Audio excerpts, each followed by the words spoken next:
welcome you to Lexington, Kentucky, where the feel-good factor is back for Mark Stoops and this Wildcats program. After 2 straight SEC wins, they'll try and keep the momentum going behind their breakout star quarterback, redshirt freshman Cutter Boley, taking on a 10-0 Tennessee Tech program from the FCS level. You're watching the SEC on ESPN. Great opportunity for the Kentucky Wildcats to get back to 500, extend this win streak to 3 against a team that knows an awful lot about winning streaks. Tennessee Tech undefeated on the season. They've got the longest win streak in all of Division I, 15 straight victories going back to last season. Rocky Boyman, Jay Alter with you. Rock, 2 teams playing their best football of the season down the stretch here in November. Let's start with Kentucky and what they did to Florida last week. Absolute domination. Yeah, an absolute offensive explosion is what it was. 38 points they put on their arch rivals, the Gators. And look, Mark Stoops is a guy, he likes to run the ball, but they were putting that thing in the air early on. Had over 400 yards of total offense, and then late in that game, the running game came on. 233 rush yards last week. No, that's been a lopsided rivalry. 2 teams have been playing each other for a long time, so it felt good for Mark Stoops. And these Kentucky fans have put 38 on the Gators. They did, and I think Mark Stoops summed it up best when he told us this week, Jay, our execution has finally caught up to our effort. They're playing their best football right now. And now trying to keep that going against the Tennessee Tech program that obviously they're jumping up a big level to play in the SEC, but at the FCS level, they're a dynamic offense. Yeah, not exactly the FCS team you want to play, right? They've won 10 games this year, and they've put up 45 points of offense. Their identity is they want to run the ball, but then they got the quarterback, Kekoa Visparas, who's had an absolutely fantastic season. He's put the ball down the field this year. You take a look at that 15-game win streak, longest in Division I, more than North Dakota State, who won the national championship at their level, more than Ohio State, who's only won 14 in a row. They won 5 straight last year and then 10 this year. They're rolling. And Kentucky won the toss, decided to defer, so the Wildcats set to kick it away in blue. Tennessee Tech ready to receive in white. They let it go into the end zone for the touchback, so let's take our first look at this Golden Eagles offense. Kekoa Visparas, the quarterback who's been so good for Tennessee Tech throughout the season. 25 touchdowns for their quarterback. He likes to spread the ball around. Yeah, they get a lot of guys involved in this offense, Jay. A couple of running backs, dual threat, they'll kind of carry the load there. Certainly has the wide receivers at his disposal too, but he's a dual threat guy. He'll run around, he'll extend plays with his legs. Kentucky's got to watch that here today. And Kentucky without 3 starters on defense. Jordan Lovett, Sam Green, and Alex Safari Jr. all ruled out for this game.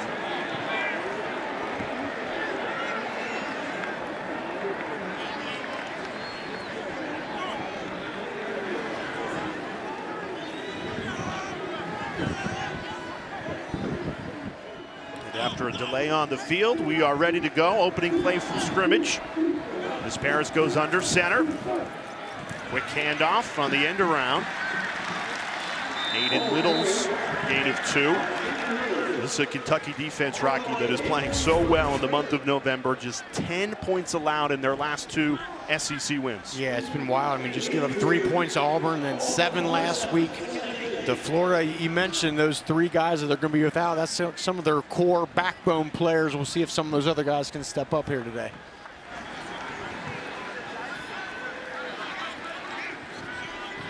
After allowing 56 points in the loss to Tennessee, the response from the defense has really been a microcosm for a team playing their best football here in the month of November.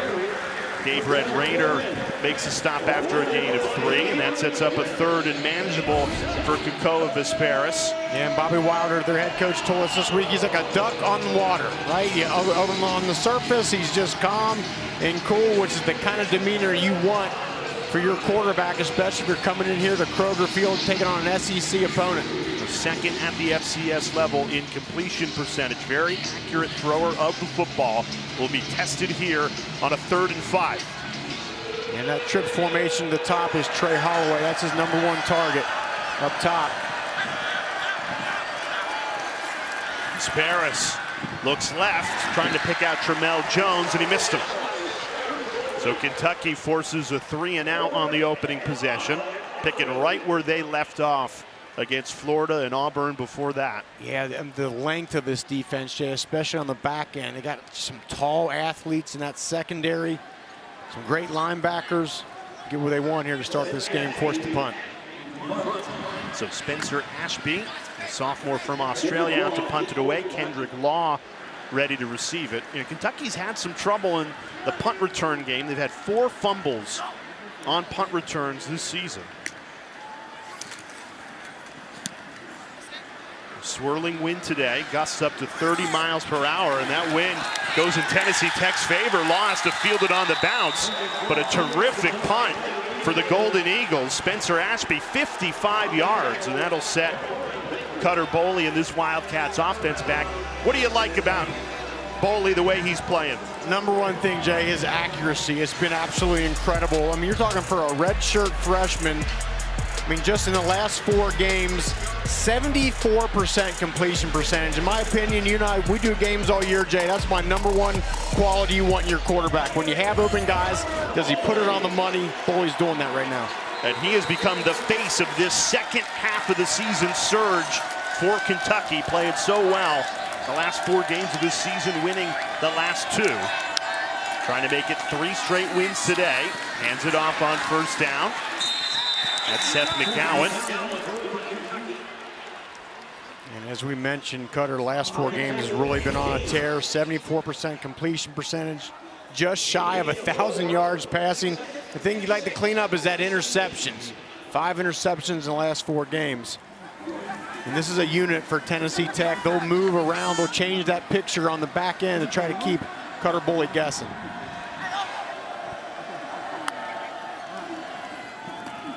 Right back to McGowan, up the middle. You know, Boley's gotten a lot of the accolades as this team has turned the season around, and rightly so. But he's had a lot of help around him, particularly in the run game. You look at that 1-2 punch of McGowan and Dowdell, how effective they were against Florida. Quarterback's best friend is a great run game, especially a powerful one. This offensive line, Jay, very experienced. The same starting 5 players on that line all season.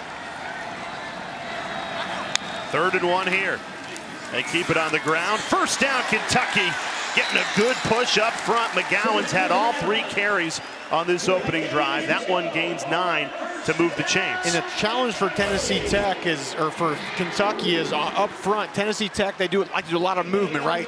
Shifts and stunts and slants, and kind of got to sort that thing out. It can kind of catch guys by surprise, and you can get a tackle for loss, but sometimes you can open up some big holes. That's what Kentucky wants to take advantage of. 1st and 10. And just stick with McGowan. This time bottled up, didn't get quite as much running room.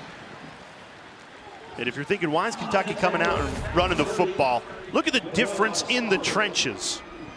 Just so dominant. 6'6", 323 pounds. So they've got 5 inches, about 80 pounds on Tennessee Tech. Yeah, and look, the thought process is, you know, just over the course of this game, that size and weight advantage, just leaning on that defensive front, is going to really, really help. Well, Tennessee Tech having a tremendous season, but they have not faced an offensive line like this one. This time McGowan in the passing game takes it for a gain of 5, and 3rd and short again. And Boley certainly likes to get his running backs involved in the pass game. I just love calls like that. Get the ball in the hands of your playmakers, and get behind some blocks and gain some yardage. Every play on this opening drive has gone to McGowan.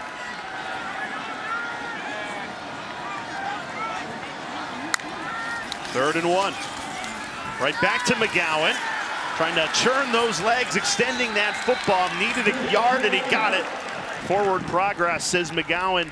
Picks up the first down, another 3rd down conversion. The extra effort, turning them legs is what got him. Able to get the first down. And Kentucky's been excellent on 3rd down. The last 2 games, 56%. They're 2 for 2 today, and that's winning football. It is, and I think the key is they're having a lot of 3rd and shorts the last few games. Always easier to convert when it's just a few yards instead of long. This is number 1, 5-yard penalty, first down. A false start will back Mark Stoops' team to a 1st and 15 after the 3rd down conversion. And it's funny, Rocky, you take a look at how Kentucky has played. I think that Texas game showed that they could go against anybody. Tennessee lopsided, and then at Auburn and Florida, you look at the numbers, and it really is the 3rd down efficiency as well as how well the defense has played that is the 2 biggest factors. Complimentary football. Empty set for Boley. All 4 targets to the left. Quick hitter. It's caught. That's Kendrick Law. Got back to the original line of scrimmage, and then some, gain of 7. Now there's 7 wide receivers, a couple running backs, a couple tight ends that get involved in the pass game, but easily his number 1 target is Kendrick Law. And he's a guy, it's kind of an amazing stat, Jay. He has more yards after the catch than before the catch. They just like to shoot him the ball out in space and let him use his quickness and athletic ability to make guys miss. It's been very, very effective for him this year. Dante Dowdell into the backfield on the left hip of Boley. 8th play of the opening drive for Kentucky. Boley surveys, rolls right, throws. It's caught for a Kentucky first down. They went to the tight end, Henry Boyer, for a gain of 10. And it was a good job of Boyer of finding space. Quarterback rolls out, he sits down, but then he just moves to the way of the quarterback, getting his eyesight. And that's just a nice big target for Boley, 6'6", 265. But again, Tennessee Tech, they're 10-0 at the FCS level. They're not usually facing tight ends that big like Boyer. 1st and 10 into Golden Eagles territory for the first time today. Play action. Boley unloads a deep ball, one-on-one coverage. It's caught! Right on the money to Kendrick Law. Gain of 43. And Jay, it all starts with the protection. Great job by that experienced offensive line we talked about. Look at that. He's just waiting for Kendrick Law to get from one hash to the other. And then the accuracy, as we talked about, hitting the wide receiver in stride. Jalen Shepard with the tackle. And if you're a Kentucky fan, how can you not be excited about the homegrown redshirt freshman? He has been the spark to turn this season around, looking to make it 3 straight wins. They're in business here. 1st and goal. Handoff, a broken tackle. Stopped at the 1-yard line. It was whistled dead.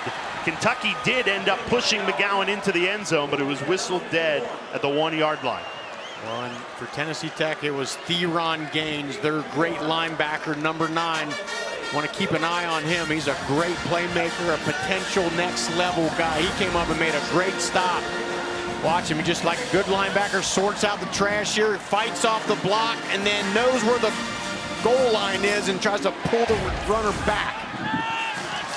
2nd and goal, 11th play of the opening drive. Handoff right up the middle. McGowan diving, and he's in. Touchdown, Kentucky. Seth McGowan breaks the plane and opens the scoring in Lexington.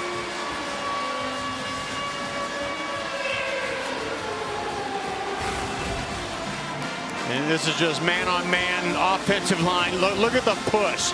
The second effort in the push by the Wildcats gets McGowan in the end zone.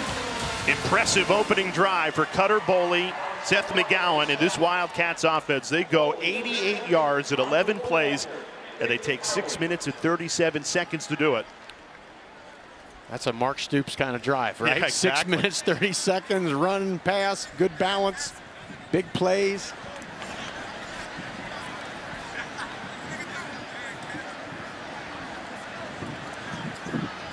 Just a team playing good football right now. And we talked to Coach Stoops. Hey, when you schedule Tennessee Tech all the way back in 2018, they were 1-8, and now they're 10-0. And he goes, you know what? We want to play a good football team because we want to keep playing better. We don't want to beat a team because they're just bad. Right. We just want to keep playing good football at this level that they've been playing the last 2 weeks. And you get a 3-and-out on defense and then go 88 yards and 11 plays on offense. Pretty good start and a 7-0 lead. Well, and Jay, it's everything we talked about. The execution is at a high level right now for Kentucky.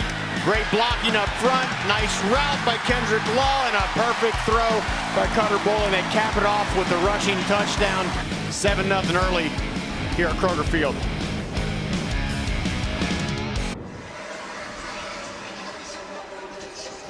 Kentucky cashes in on their opening drive for just the third time this season. Impressive on defense to force a 3-and-out, and then they go 11 plays, 88 yards, take 6.5 minutes off this first quarter clock.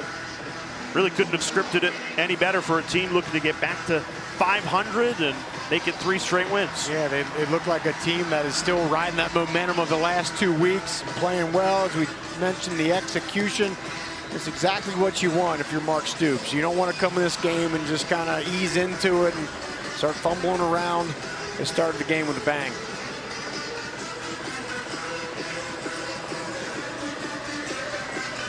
Aiden LaRosse, the senior from Cape Town, South Africa, had an impressive touchback on the first kick. We got 30-mile-an-hour wind gusts swirling that ball around, and it's the same result. We step aside again. Tennessee Tech has the ball when we come back. The College Football Playoff begins December 19th and concludes with the National Championship January 19th on ESPN.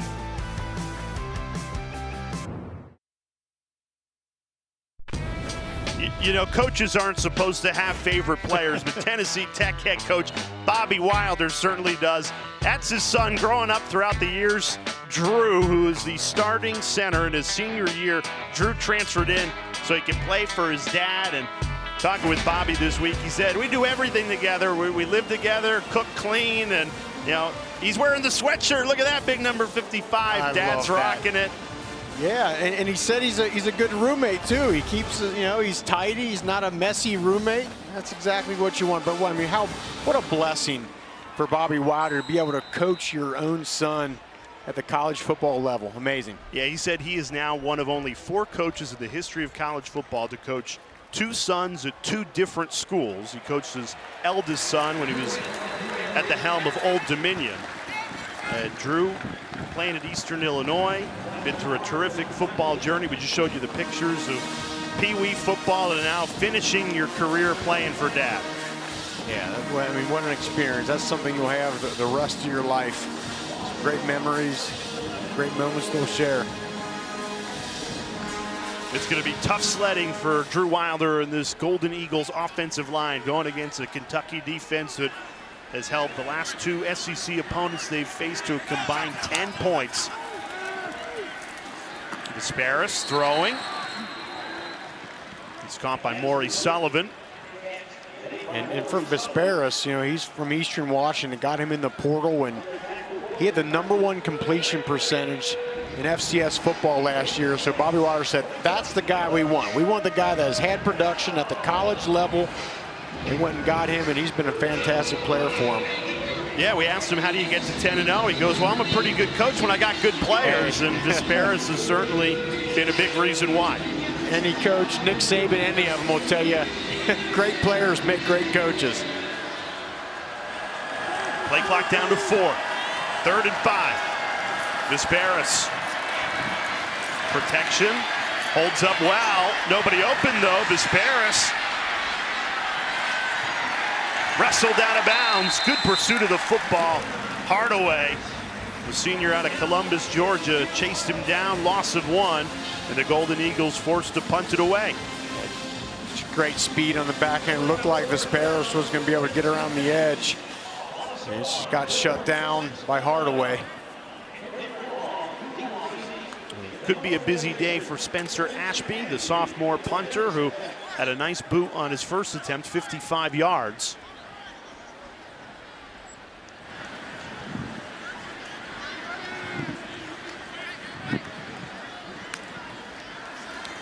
Low snap.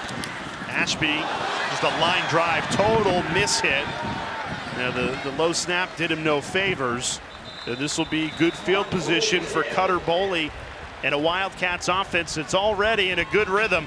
They went 88 yards on the first drive. This one will start at the 41.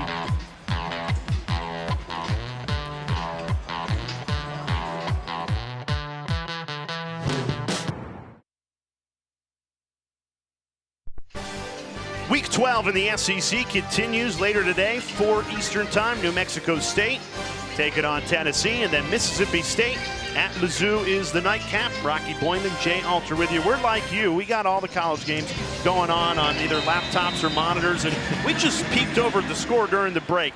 Texas A&M is losing to South Carolina 30-3. You never know what's going to happen in the SEC. Well, and Jay, you mentioned that, and that game's at Kyle Field too. It's incredible. It's a home game for Texas A&M. And look, it's why you love college football, right? You never know what is going to happen. Yeah. And for Cutter Boley, when we talked with Bush Hamdan, the offensive coordinator this week, and we're like, well, what's helped him so much? Well, we're teaching him 1, 2, 3 vertical, which means go through your progressions, first, second, third. If it's not there, run, get vertical. Well, first read was there. It's an easy throw and catch to Kendrick Law. First down, Kentucky. And you hear the term, well, we simplified the offense. And you ask, well, how? And it's, yeah. Yeah, well, instead of trying to get to that 4th, 5th progression, you're never going to get there, so don't worry about it. Hit them first 3. If it's not there, run. And it's clearly worked in the last 4 weeks. Completion percentage up 20%. And the offense as a whole in a really good rhythm right now. Yeah, and I think the key part of that too is it's not just run, it's run vertical. Don't run to the sideline, don't run around. Get vertical, get positive yards. That's what's really helped them. Boley has this offense playing with a little bit of tempo. That throw is a little off the mark, called in by Law. Just short of the first down. This will be 3rd and 1 again. Deron Gaines. This guy played some D-line. Now he's having a great season at linebacker. Right up the middle. Dowdell ankle tackled, but enough to move the sticks. 1st and 10 at the Tennessee Tech 30. Dowdell, he's you know, I guess you'd call him your power back, but he also has his 2 touchdown runs this year, Jay, are 79 yards and 65 yards. He's got some wheels too. Boley, look at the throw on first down, escapes left. Turns the corner, tiptoeing inside the 10, now laying the lumber. Cutter Boley! How do you not love that? Touchdown, Kentucky!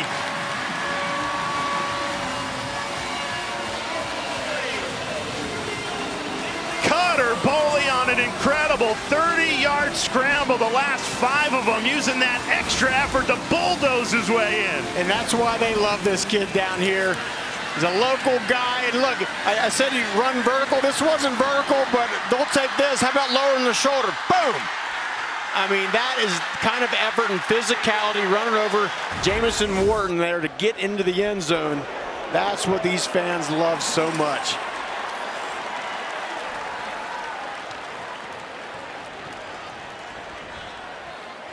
I mean, these UK fans, they love their football team, but they love it even more if it's a local guy like Boley. I think any fan base in the country could appreciate a play like that. I mean, just the extra effort, putting your body on the line and for a touchdown. That's the one that just wins you so many points and much respect from your offensive line, even your defense. They go, okay, we got a quarterback who's going to lower his shoulder if he has to. Look at that, all of his teammates down there just love what he's doing.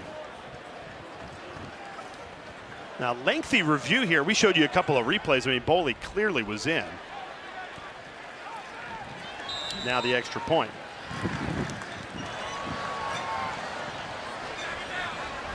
Yeah, that's one, Rocky. You started the drive talking about 1, 2, 3 vertical run. I think Bush Hamdan will be okay with the 30-yard scoot around the edge, tiptoe the sidelines for the score. Yeah, but he got to show his speed and athleticism here, and you just flat got to have that as a quarterback in today's college football. Well, goes through the progressions, not there, not there, not there. There's the pressure, getting outside, keeps his eyes downfield, which you love, but then gets to a point and says, look, I'm not going to mess around. I'm going to run out the left side and then lower the shoulder, and let's get a shot with this with the pylon cam here. How about this? Oh, love it. Legs keep going, getting over the line. That's a football play right there. Football player. And it ties his career long for a run, 30 yards into the end zone. Yeah, Cutter Boley quickly becoming a cult hero here in Lexington. Now you think about this, team was 2-5 through 7 games. It looks a little bit like a lost season, and then boom, you beat Auburn. You dominate Florida, a chance to make it 3 in a row, get back to 500. And the way this team's playing, they could beat Vanderbilt and/or Louisville. Absolutely could. Look, you know, like a lot of programs, you're bringing in new guys. It just takes time for those guys to gel, and not just gel, but you're figuring out as a coach, what are we good at? What is this guy good at? What is he not good at? And then during the course of the year, you assess that, and then you start putting your players in the best positions where they can make plays. And I think Mark Stoops and company is really starting to figure this team out. And the one thing Stoops told us too is a team is allowed to improve over the course of the season. It's not going to be perfect early in the year, and you just keep working hard. And we've said it a couple of times, but the effort has been there. Now the execution is there on both sides of the ball. And if you ask the coach, exactly what you said, Jay, like you'd rather have your team maybe start off a little bit slower, but then build and get better and better and better and rise as that end of the season comes, rather than, okay, you start off great and then you just kind of fall apart. Yeah, look at Florida State. I mean, right, Florida State week 1, you beat Alabama, you're on top of the world, but that improvement clearly has not come in Tallahassee, and it certainly has for Coach Stoops with this program this season. And Tennessee Tech already in a 2-touchdown haul. Jet sweep here on first down to Trey Holloway. A team that has done a lot of winning under their head coach, Bobby Wilder, longest active win streak in Division I football of 15 games. But he was honest with us. He said, this is the last game you want to play if you're us, because we're focused on winning our conference championship next week against UT Martin, playing in the FCS playoffs. Our season won't really be defined whether we beat Kentucky or not. Yeah, you want to come out, you want to play well. You know what you're going up against. He just wants to see his guys execute here. Yet to have a first down today. Maybe they'll get one here. Falling forward is Jennings. About a yard shy, 3rd and 1 upcoming. Austin Ramsey made the tackle.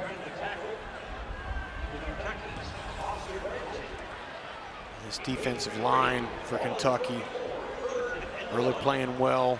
I mean, he's allowing those linebackers to fly around out there. Great shot, Austin Ramsey.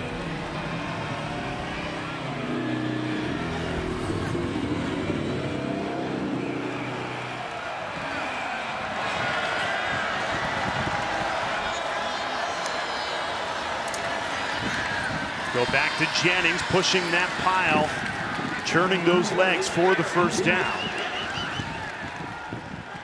First time the Golden Eagles have moved the chains today. Yeah, and Tennessee Tech's getting a little push here against those big boys up front, and good job by Jennings just being patient and just waiting and finding a little daylight, sneaking through there. And Kentucky makes it really tough on you. They play, Jay, what's called a zero nose. They put a big guy, they'll put Ramsey or Augusta right over that nose, or over the center, and that just really creates an anchor for your defensive line. A defense that is missing 3 starters today. Big play into the secondary. Maury Sullivan, Disparis hit him right in stride into Wildcats territory, a monster gain of 29. And that's your classic RPO. Watch Disparis, he rides that thing down, the safety bites up on it, 34, and then you throw the slant in behind it. There's a real art to that, and Disparis is doing an excellent job with that RPO. So a first quarter that certainly has belonged to the home team, Kentucky, but Tennessee Tech gets their first big play of the game, trailing by 2 touchdowns as we head to the second quarter. Cutter Boley, the extra effort, it's paying dividends for the redshirt freshman, up 2 touchdowns.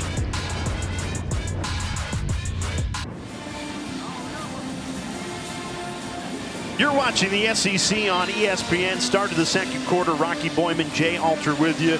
Kentucky a 2-touchdown lead to start the second quarter, but Tennessee Tech putting a nice drive together.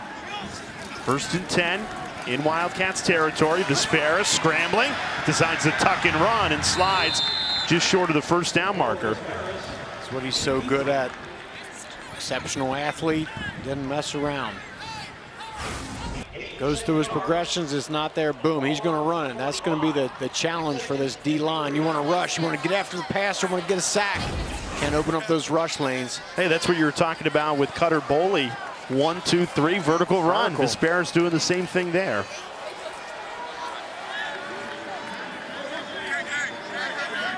Tennessee Tech loading up the right side of this line. They run that way with Holloway. Inside the 20, goes out of bounds. This is a much better drive for Tennessee Tech after they went back-to-back 3 and out. Now in the red zone for the first time this afternoon. Nice drive, and that little end around there fooled a couple guys on that second level for that Kentucky defense. They didn't know where the ball was.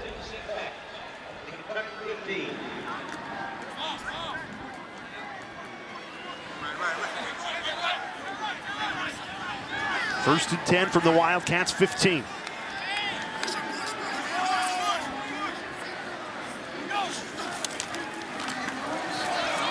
Littles just couldn't stretch that play out. Met it the line by a blue wall. No gain. That's exactly what it was, Jay. There's a blue wall getting built. He kept trying to string that thing out, look for a cutback lane, but wasn't happening. Like Humphrey Grace, a great transfer from South Dakota, from Cincinnati, Ohio. He had a great job just holding that line up.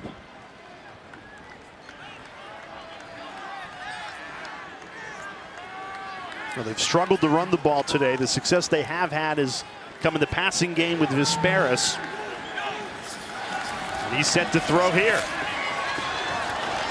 He just couldn't connect with Maury Sullivan. Well covered. We got to mention this wind is kind of formidable, right? It's blowing with Tennessee Tech right now, but it's blowing left to right, but also kind of top to bottom. I don't know if that affected his throw. Just yeah. Got away from him. Yeah, got away from him. And these winds 18 miles per hour and gusting. 3rd and 10. Kentucky looking for a red zone stop. Golden Eagles run it. Conservative play call, and it's well defended once again by the Wildcats. Steven Souls Jr., the sophomore who's playing in place of Sam Green, who's out injured.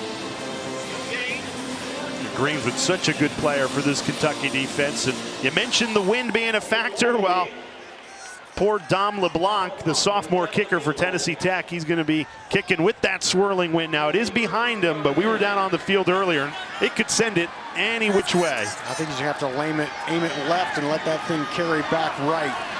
LeBlanc from 32. And he missed it. That wind certainly did blow that football left of the uprights. No good. And Kentucky, big stop in the red zone, a missed kick, and it's still scoreless for Tennessee Tech.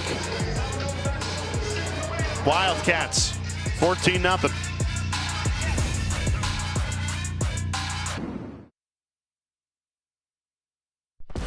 Two drives, 2 touchdowns for Cutter Boley and Rocky. This Kentucky offense is picked up right where they left off against Florida. And so is Cutter Boley. Everything we talked about, the accuracy, the going through the progressions. He's 6 of 6 for 82 yards and then 30 rushing, lowering the shoulder for the touchdown.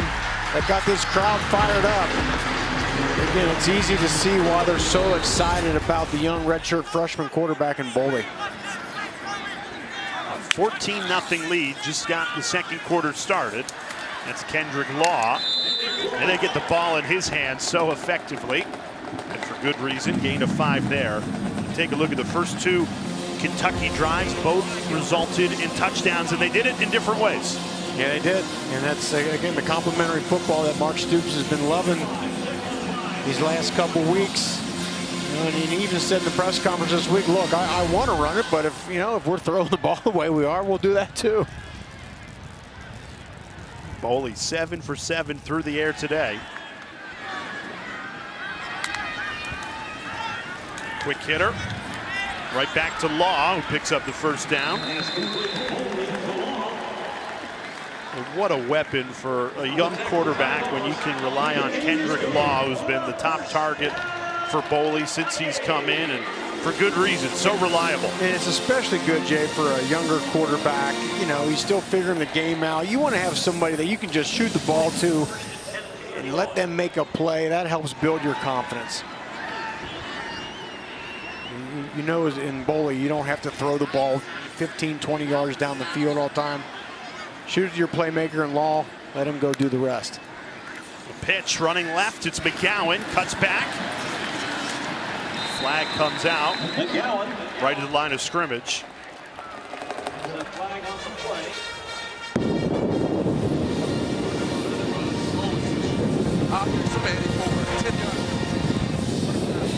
So a gain of 6 gets negated because of the hold.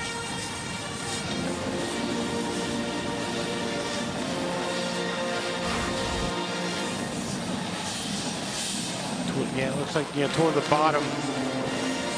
I think that was Josh Caddis, tight end, just hooked the defensive end.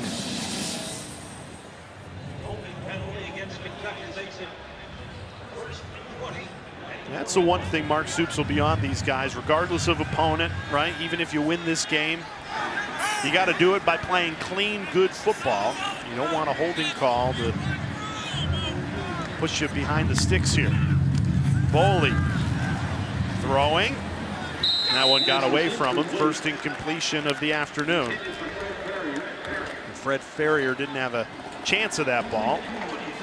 Some of those long passes to the perimeter are tougher in this wind because that just gives a longer time for that gusting wind that we talked about to catch a hold of that ball. Looked like it affected that throw.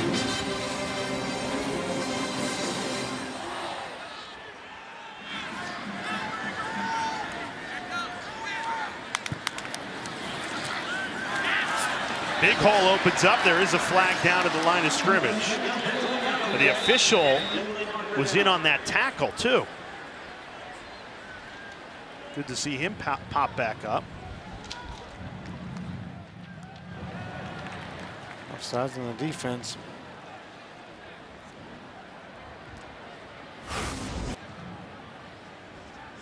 It looks like we got the nose tackle to jump, and Paul Myers, the official, goes down there. Looks like he's okay. Yeah. He's a football guy, Looks right? like a tough guy. Yeah. Pop right back up. Smiling. There Now we go. The head referee, if you're hearing that, you can't really hear him. That's how much wind is here at Kroger Field. His mic is on. He just announced an offside, so 3rd and 8.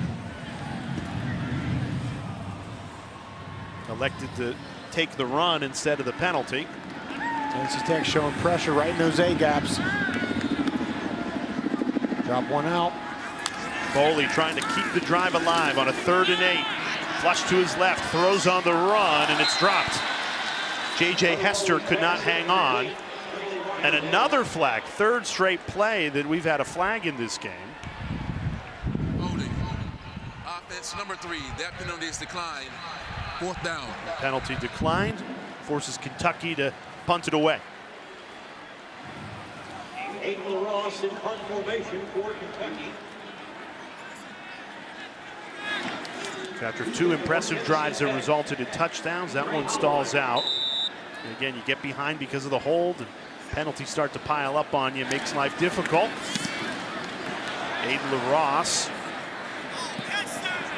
Holloway fields it on the bounce, and he's dragged down right at the 20. Good special teams from Kentucky.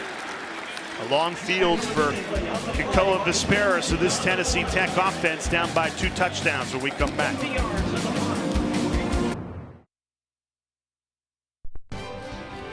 Tomorrow afternoon, women's volleyball doubleheader in the SEC. Oklahoma at Tennessee at 1 and Vandy at Mississippi State at 3.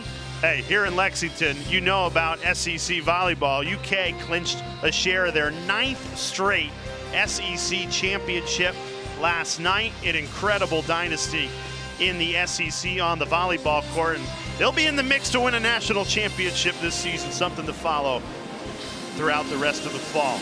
There's Bobby Wilder, head coach of Tennessee Tech. And you and I both agreed, Jay, pretty conservative play calling there on Tennessee Tech's last drive. We'll see if they open things up a bit.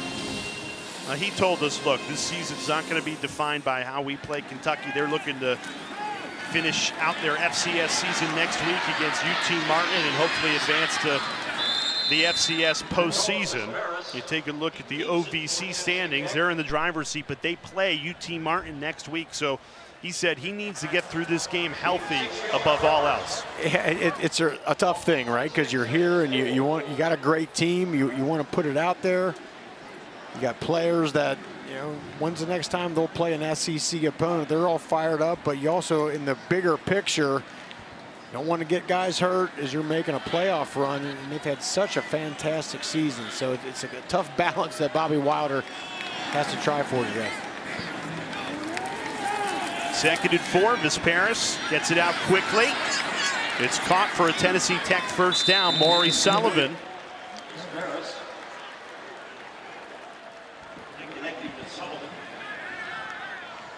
Yeah, this is another stat that Bobby Wilder brought up. He goes, I'm a realist, okay?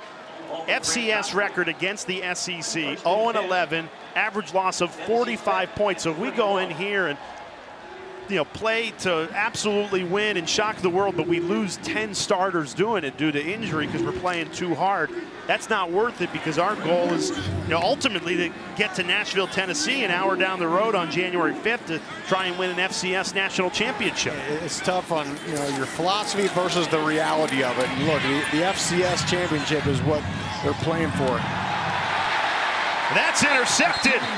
Visparis forced to throw on the run, and Kentucky takes it away. Cam Dooley, the sophomore safety, in perfect position, went low to grab it. And it's Cam Dooley who's getting a lot more playing time with Jordan Lovett out for the season, and Visparis is rolling out. He's trying to hit Tyler Nix, but it's high. It's behind him. Great catch. Great catch. Excellent. I said, just really impressed with Kentucky on the back end.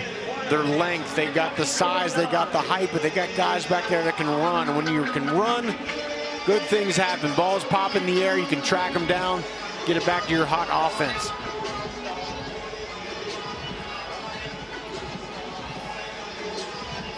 And Visparis, only 4 interceptions on the season, but just was under pressure, and Dooley just makes a great play on that football. Short field for Cutter Boley in this Kentucky offense. Boley flushed, and he's off target, throwing on the run. Looking for the freshman Cam Miller. Talked about his accuracy, but he missed on this one. This is a little bit harder, rolling to your left, away from your throwing arm. Ball just sailed on, and maybe it's the wind. 3 straight incompletions after starting this game, 8 for 8. And you got wind gusts over 30 miles an hour. You never know when one of those just takes that football. Pitch right, Dowdell turns upfield for a first down. So tough to bring down Dante Dowdell. And I'll tell you what I love about that. It's a perimeter run. They're going to toss it, but look at Dowdell. Immediately gets his foot in the ground and goes vertical. Doesn't just string that thing out to the sideline. It's a perimeter play, but boom, hits it, goes north-south. Right back to Dowdell, this time wrestled down, only a gain of 1.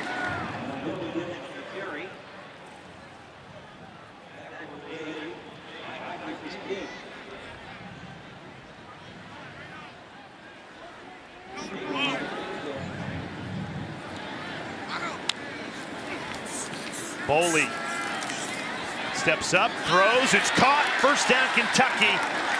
Hardly Gilmore driven back, and after he gained the first down, 16-yard completion from Boley. I thought he was about to run that football, but decides to throw it at the last second. And that's what you love out of a young quarterback. Yeah, he's going to take it. Maybe he's going to go vertical, but look, the eyes stay downfield. You know, the quarterbacks that when the throw option goes away, then they just start looking down at the ground or looking around. No, he keeps his eyes downfield and finds an open guy. Timeout, Tennessee Tech. This is a big defensive possession for them. Already down 2 touchdowns. We'll step aside on the timeout.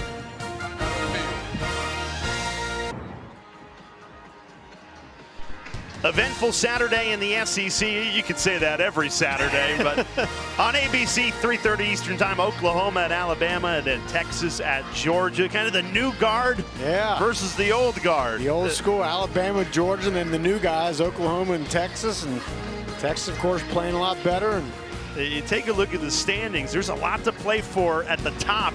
Texas A&M losing right now 30-17 to South Carolina. So that SEC championship game very much up for grabs. It could be determined by those 2 games coming up later today on ABC. That's what you want as a college football fan.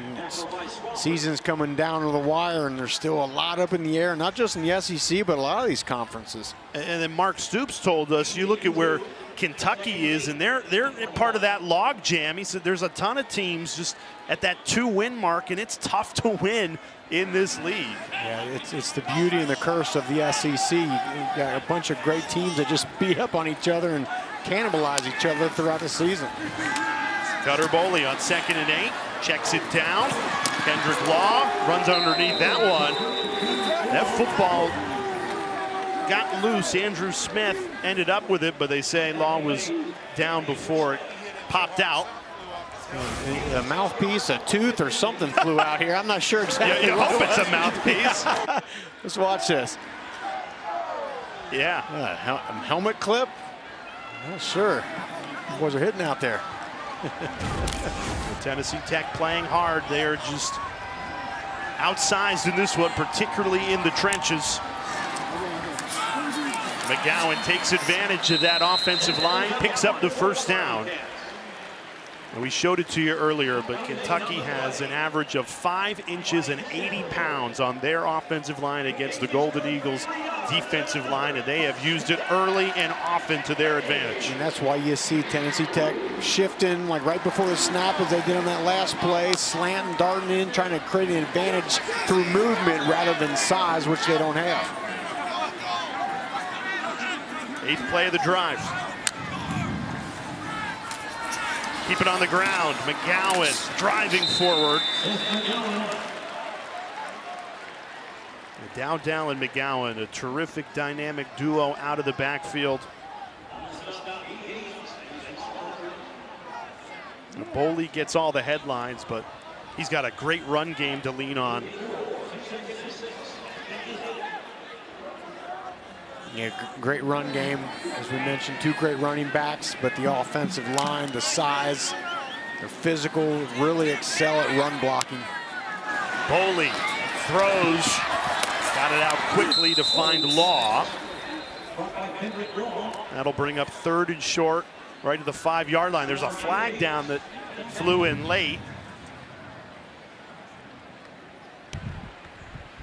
Illegal substitution. More than 12 players on the field during the snap. Half the distance to the goal. 2nd down.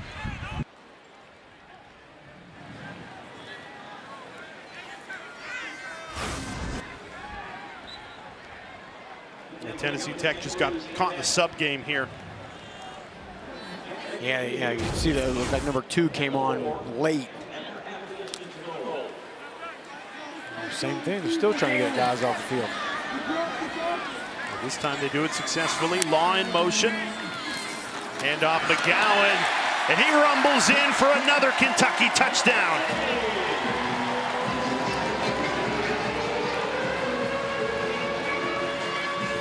It has been all Wildcats in this first half as Kentucky looks to make it 3 straight wins and get back to 500. That's Kentucky football. Pull 2 guys around, that puppy just goes right downhill into the A-gap. McGowan running with a head of steam, plunges it in. Wildcats had the short field after the interception. They go 51 yards in 9 plays, and Mark Stoops' team up 3 touchdowns now.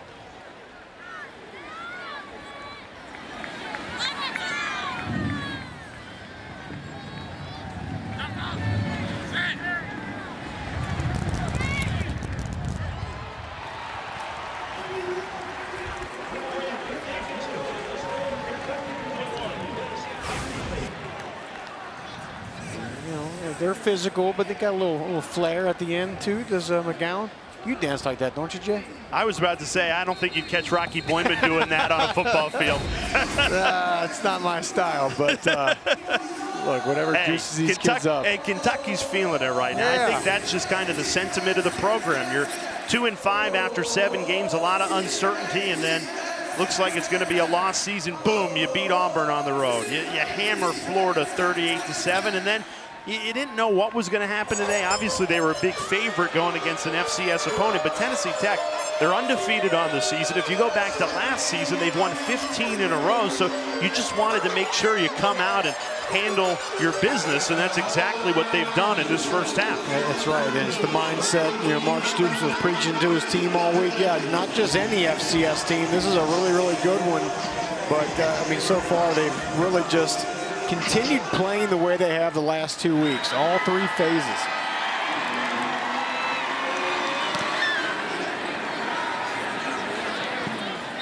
The wind just took that one completely out of bounds.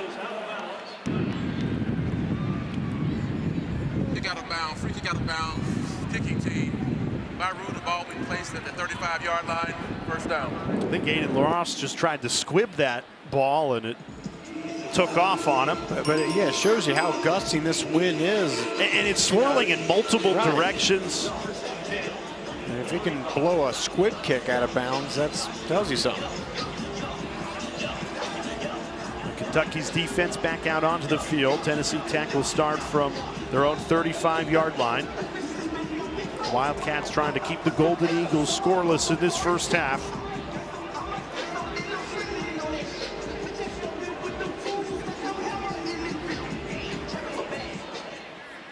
Kekoa Vesperis trying to shake off the interception on the previous possession. Running the ball. Kennedy Fauntleroy, his first carry of the game. Nice fill there by Martellus Carter, the freshman defensive back. Again, you're going to see a lot more of him with Jordan Lovett out for the season. Nice fill there from the safety position.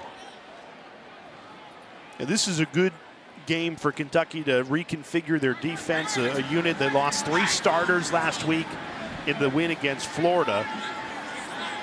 Yeah, and the killer is going to be the loss of Sam Green, just from a pass rushing havoc standpoint. Vesperis in trouble, forced to run, has the first down and more into Kentucky territory, and that's the best play of the day for Tennessee Tech. Vesperis, a 21-yard gain. It's the hard part when you play man-to-man. Your eyes are on your receiver, and you don't look back to the running quarterback. And we talked about the athleticism. He's got that burst to the outside. And look, you see Hardaway, the corner.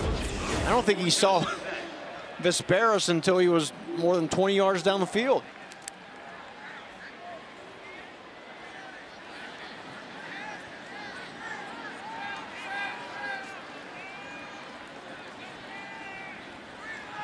Fauntleroy in motion. Empty set for Vesperis. Slings it over the middle. Brian Courtney, the tight end. Transfer from Florida State. They are very high on the senior tight end, gain of 12. Now, I understand, as we've discussed, Tennessee Tech and Bobby Wilder, you know what this game is. You don't want to put your guys at risk, but you got a great drive going in. You got to go for the score here, right? Absolutely. Say, hey, look, we put up points at Kroger Field against a great Kentucky defense. I think that can do a lot for your football team moving forward as well. And maybe they'll target Courtney here as they get near the red zone. That was his first catch of the day. They told us, Tennessee Tech's coaches, he's the best player that nobody knows about.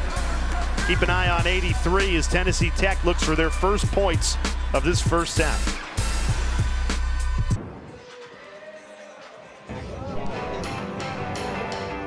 8:30 Eastern Time. You do not want to miss the True South season finale. It is a sprint across the belly of the SEC in search of a really good cheeseburger. What a great way to wrap up another terrific year. True South, Thursday night. Rocky Boiman, best cheeseburger that you've ever had on the road? It's a Juicy Lucy. What? It's in Minnesota. Okay. Matt's, I believe, is the place's name. That's as good as it gets. Visperas flushed out, still on his feet. Now rolls back left. How about Kekoa Visperas not giving up on the play? He ran to Louisville and back. For 5 yards. Gained 6, yeah. Heck of a play, though. Yeah, you can tell why. I mean, this guy's an absolute menace at the FCS level. I mean, look, this is a fast, athletic Kentucky defense, and he's just out there running around. Love it. That looked like the Boiman boys in the backyard. And by the way, speaking of the Boiman household, I was going to say the best cheeseburger I've had. Kelly Boiman, your wife, before the Maction game on Wednesday night in Oxford, Ohio. You stopped by the Boiman compound. And, yeah, could be a recency bias. Could be a recency bias. Second charge, time out of the half. No, that was great. Timeout, Tennessee Tech. Now, Bobby Wilder, we told you earlier, is wearing that number 55 on his chest. That's his son, Drew, who's the senior center for him. And he told us, look, his season's going to be defined by how they do against UT Martin next week. If they can win their conference, get a top 8 seed in the FCS playoff, and hopefully go on a run. But now that you're in the red zone here and want to put some points on the board, he's trying to pull something out of the bag here at the end of the first half. Just a great football coach. Before he took over Tennessee Tech, they hadn't had a winning season in 12 years. Unbelievable. And now 15 wins in a row, 10-0 this season. Just a really, really good football coach. He's one heck of a recruiter. He's one heck of a fundraiser, as he discussed with us. It's working. Visperas steps up, escapes the sack again, has the first down, gets out of bounds safely. Another terrific heads-up play by Kekoa Visperas, the scrambling and mobile quarterback for Tennessee Tech. And he picked up a great block at the end by his running back, Aiden Littles, out to the outside, just enough to allow him to get a couple more yards. Remember, Tennessee Tech got to this area of the field earlier in this half, but they stalled out, missed a field goal, hoping to cash in here right before halftime. Run the ball up the middle. Aiden Littles. Well, and Jay, Bobby Wilder, as he's talking about the turnaround, he said, look, to complete a turnaround, you need 3 things. You need a schedule, you need money, and you need a quarterback. And he certainly has nailed all 3, but especially the quarterback position. Getting Visperas from Eastern Washington, saw his production, the completion percentage, so that's a guy we got to bring here. So Mark Stoops uses a timeout, conserving the clock perhaps to give an opportunity back to his offense and Cutter Boley to look to score. And again, the schedule, look, you want to have a manageable schedule. You want to play good teams, but it can't be an absolute gauntlet, so you got to have that. And let's face it, in today's college football, you need money. I mean, that's what these kids respond to. It's not the facilities, it's not the lore or the legends of the university. It comes down a lot of times to money, and he's done a great job. And they are, for what he has described, very well funded at Tennessee Tech. Yeah, particularly at the FCS level.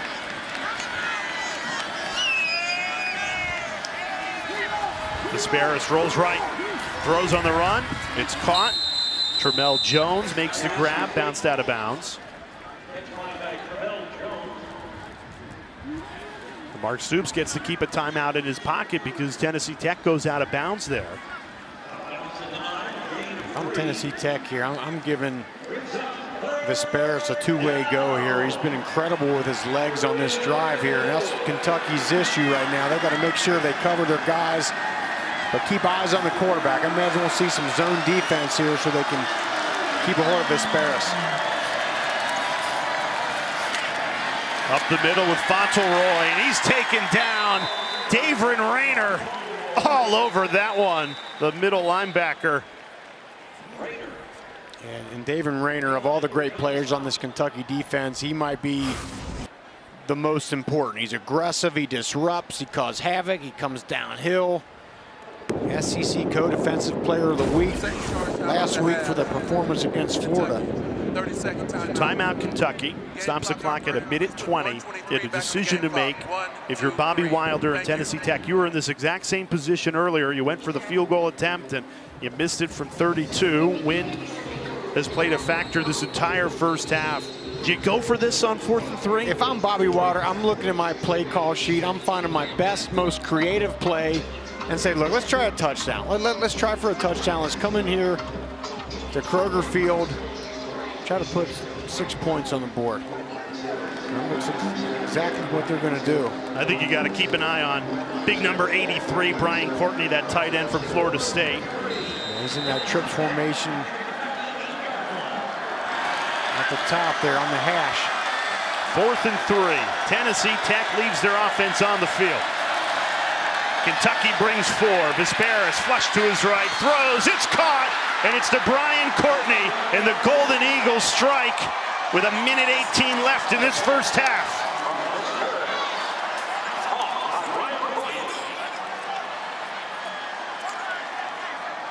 Yeah, a little bit of everything we talked about. Brian Courtney, the big tight end, you saw him start on the hash, just sifting his way through that defense, but it's the ability of Vesperis to just keep the play alive, extend that play, and allow Courtney to get from one hash across the field to the other, and then with a perfect throw. That was impressive. 9-play, 65-yard drive, and Tennessee Tech does it in under 2 minutes and 30 seconds. Very impressive drive. Well, that's what we knew the Golden Eagles were capable of. Celebration from Vesperis. Drew Wilder, as we talked about, Bobby Wilder's son. And that's cool. I mean, Vesperis, Courtney, all these guys will be able to one day say, hey, look, we played Kentucky when I was in college. We came into Kroger Field. We put up 7 points right before half. They're in this thing. And for them, for Bobby Wilder, he just cut this thing loose. You know, the odds, the stats are against you. Just cut it loose. And maybe earlier in the first half, we were talking about the play calling was a little conservative, but on that drive, they did more of what has gotten them to be 10-0. It is, and you know, what Bobby Wilder is weighing right now, and you know it, Jay, is we keep the starters in, we just got a great touchdown, our best drive of the game, we're only down 14 points, or is the mindset the greater goal and making sure we don't get injuries heading to our last game of the season against UT Martin next week to try to get that top 8 seed. Yeah, that touchdown actually makes it more difficult, right? If you go into halftime 21-0, you probably call off the Dogs, but here's Kendrick Law, great return, showing off the speed. He gets past the 40, and this sets up a better field position for Cutter Boley and the offense with 1:10 to go. Going backwards, and Law catches it, and a nice return here. I'm really excited to watch Cutter Boley here on this drive.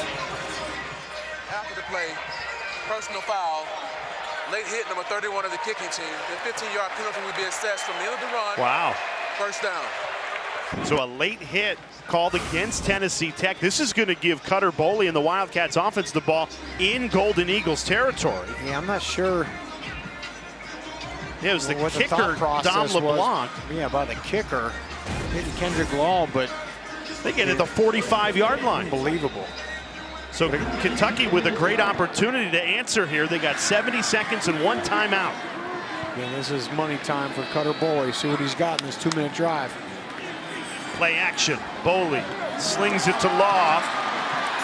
A hurdle inside the 30. We have liftoff from Kendrick Law. What a play. Oh my goodness. I mean, you talk about skying. He just goes over Eric Taylor and Leon Thomas, the double. Amazing. Boley Throws right on the money again, and just like that, in 2 plays, Kentucky's inside the 10-yard line. Great job again by the offensive line. Then Jamori Macklin on the corner route runs away from the defensive back, 2 feet down, out of bounds.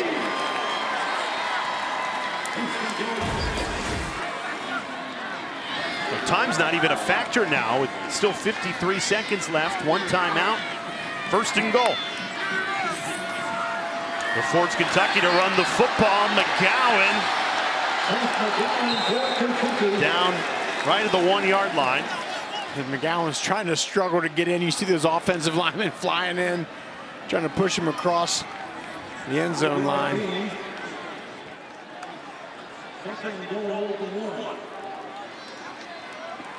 McGowan already has 2 rushing touchdowns today.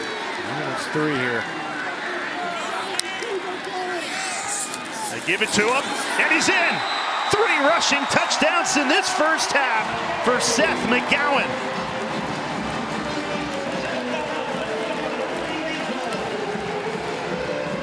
And Kentucky with the immediate answer. 51 seconds after Tennessee Tech scores, the Wildcats find the end zone. What a response. And the strength. I mean, watch the defensive tackle. Chime Agwagwu comes driving upfield and has McGowan around the neck, but the legs are too powerful. He's right there ready to make a tackle for loss, and then just keeps churning, punches it in.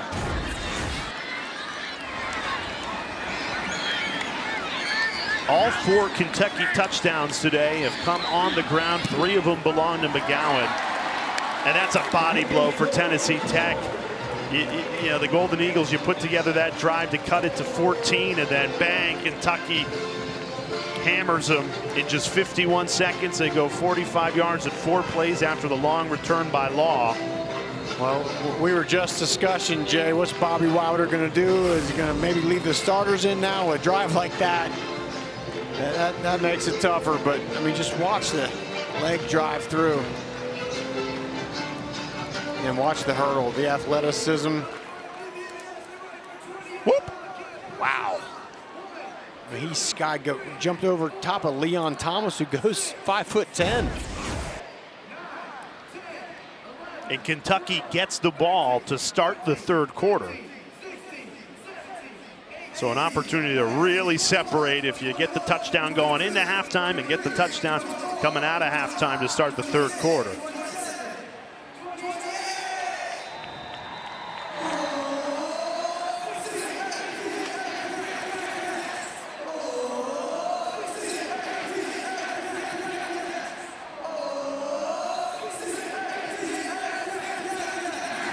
Two touchdowns in this game and the under 2-minute timeout segment.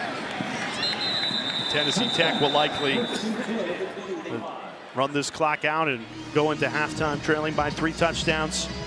As Mark Stoops' team continues to keep it rolling. The feel-good factor has come back to Lexington with 2 straight SEC wins, and this is a team just playing really good football right now in November. Yeah, they are, and just as we've discussed, you know, take some time, figure out your team, what they're good at, what they're not good at, and right now they seem to have really figured that out. I mean, they've run the ball well today. They had the great 2-minute drive, getting down there very quickly, as we just saw.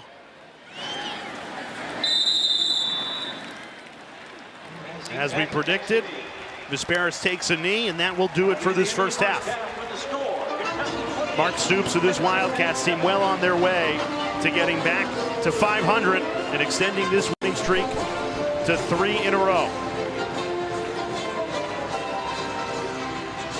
Coming up at halftime, plenty to talk about in the SEC. You'll be joined by Peter Burns, Chris Doering, and Benjamin Watson. They'll tell you what's going on in another busy Saturday across the SEC.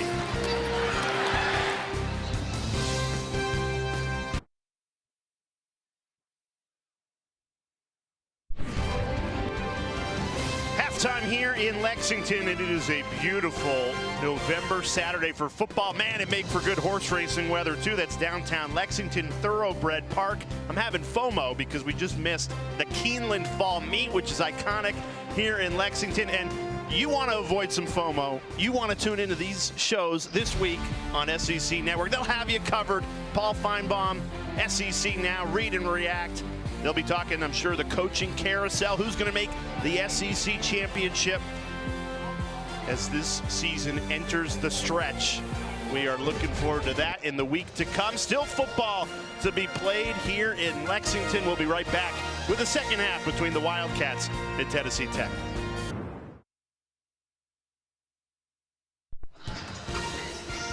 You're watching the SEC on ESPN. About to start the second half here in Lexington, Kentucky, where the Wildcats are all on top of Tennessee Tech, 28-7, a commanding cushion to start this third quarter.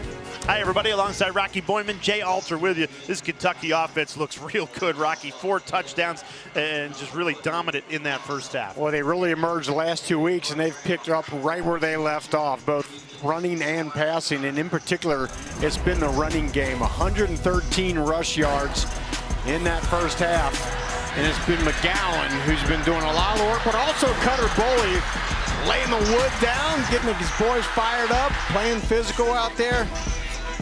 You know, it's just, this is the staple of a Kentucky offense. Run the ball, run the ball, run the ball, and then when they come up on it, then we can throw the pass. But that experienced offensive line, the same 5 guys that have started all year, are really driving it home right now. You take a look at those first half stats, all 4 touchdowns on the ground. You know, Boley started this game 8 for 8 through the air. You know, the second half surge of this season, you know, a season that looked lost through 7 weeks at just 2 and 5. Yeah, Cutter Boley, he's been the headline, right? He's been the showstopper. But you're right, this offensive line and these running backs deserve a lot of credit as well. You know, and we'll talk more about him as the second half goes on, Jay, but you know, Coach Stoops told us during the week when we met with him, I mean, there's potentially 3 next-level NFL guys on this line, maybe more. It shows you the caliber of line that they have. And it's all started coming together really the last 4 weeks. And if they can keep this 3-touchdown lead, they will head into the Vanderbilt game at 5-5, a 3-game win streak, an opportunity to go to a bowl game. You and I both think they match up well against Vanderbilt. We had them a couple weeks back, actually a month and a half or so ago. You know, with the way Kentucky runs the ball. And the way they're playing defense right now, too, to contain Pavia.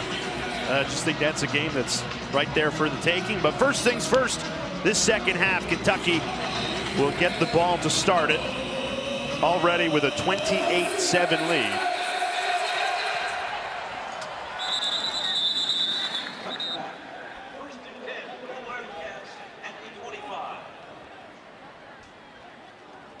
They finished this first half with a touchdown, about 20 seconds left in it, and now the double score opportunity for Cutter Boley in this offense. You get one going into halftime and now looking for one to come out of it and really separate and put this game away early in the third quarter. Jay, I was really impressed with Boley in that first half, just the poise, right?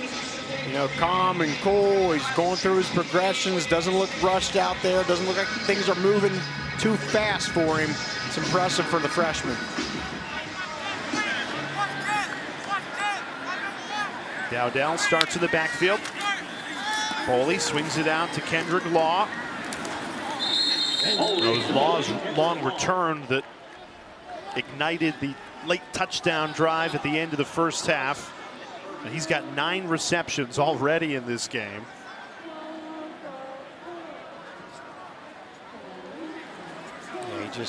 Just a great target, allowing those easy outside throws for your quarterback and let him do the rest. And those 9 receptions already a career high for Kendrick Law. Up the middle with Dowdell. And I think Dowdell wants to get in on the party here a little bit. You know, McGowan's has 3 touchdowns, and he wants to kind of ramp it up here. Yeah, Dowdell only 7 carries in that first half compared to McGowan's 13. You look at what Dowdell did against Florida in limited snaps, 7 carries for 104 yards and a touchdown, averaging 15 yards per carry. This time they go to Law, and it's well read by Tennessee Tech on a 3rd and 2. Xavier Randolph, great stuff. And that brings up 4th down. I just never loved the jet sweep on 3rd and short, right? Like, just you got the line, just pound that thing down the middle. They try to go to Law and get to the perimeter, but I mean, great penetration. That's what this Tennessee Tech defense does. They slant, they shoot, and got some penetration. Great play by Randolph. That is the first negative offensive play for Kentucky. Almost had that punt blocked. Aiden LaRosse just got it away. Tennessee Tech will take over at their own 40-yard line. And LaRosse is lucky he got this punt off. You talk about something that'll throw a wrench in the game, getting a punt block, and this was close. He overran it. Yeah, Calvin Crummy, he got there early. Got there too early. He got there too quickly. Wow. I mean, Kentucky certainly dodges a bullet there.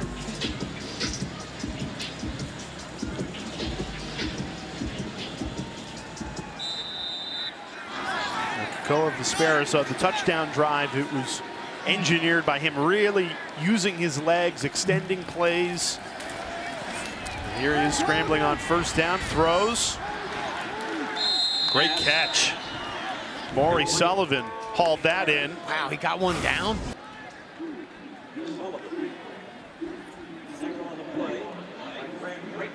Good secure. Yeah, got the left foot down. Excellent concentration. The only problem for Sullivan is he signaled for the 1st down, and it's 2nd and 2. It was a great catch, though. He had a lot of success getting Vesperis outside the pocket, giving him a clear vision to throw the ball. 1st down on a broken tackle. Quintel Quinn into Kentucky territory. Gain of 14. Yeah, it's just a little zone run off the weak side there. Ty Bryant just missed the tackle. These are a very sure tackling member of that secondary.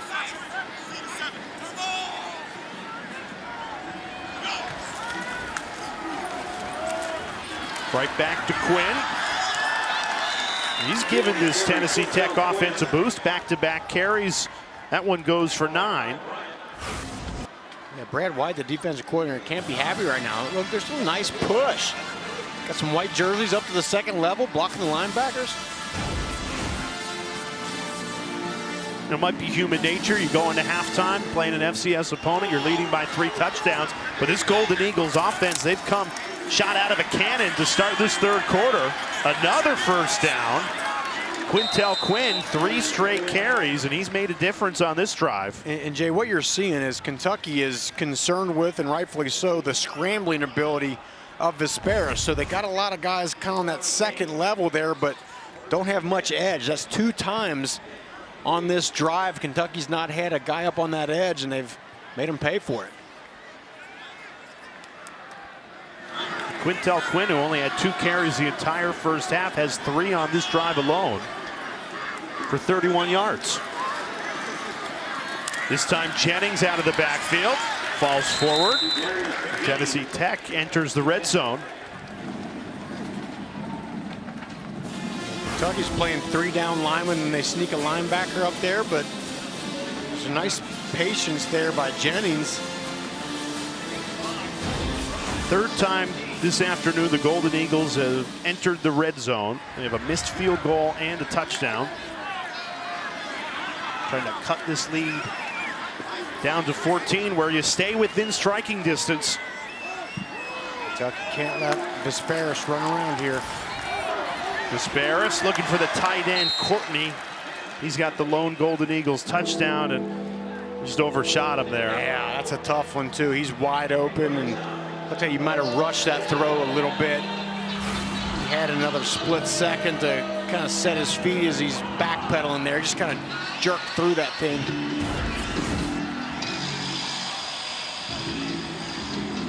Well, it's Bobby Wilder going to draw up on a 3rd and 5.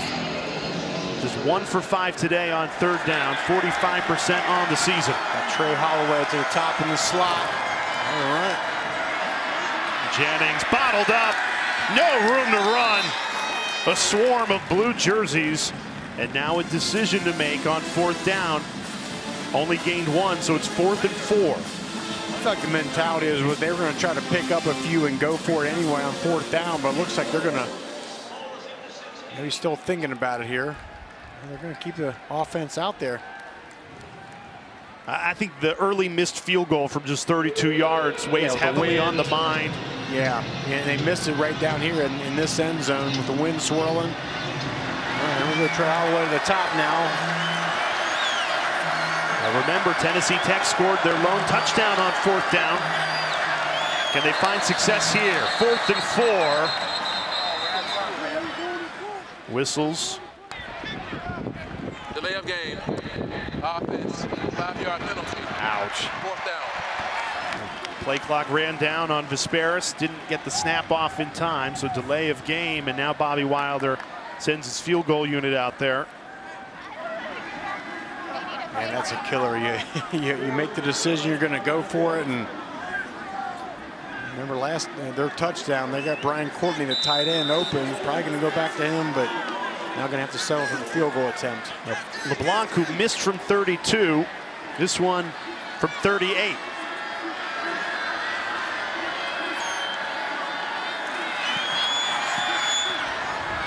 This time, Dom LeBlanc puts through.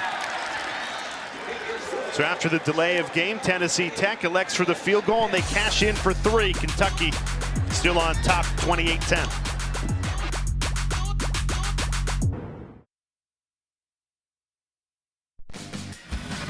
And Jay, been really impressed with Kendrick Law today. How about this? 9 targets, 9 receptions for 105, and they've been every which way, right? And the short passes, had the deep shot down the field in the first scoring drive. Just shoot it to him in space, let him make some guys miss. And yeah, you can also do this. How about hurdle guys?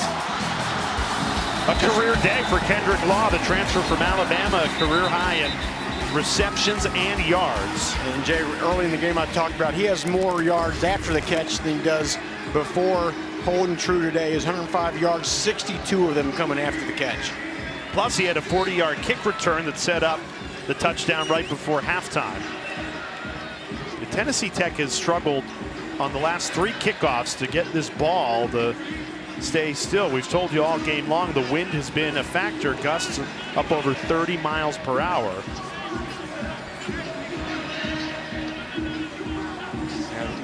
They let you put it on a tee twice and then falls down after the second time. They make you come and bring the holder in.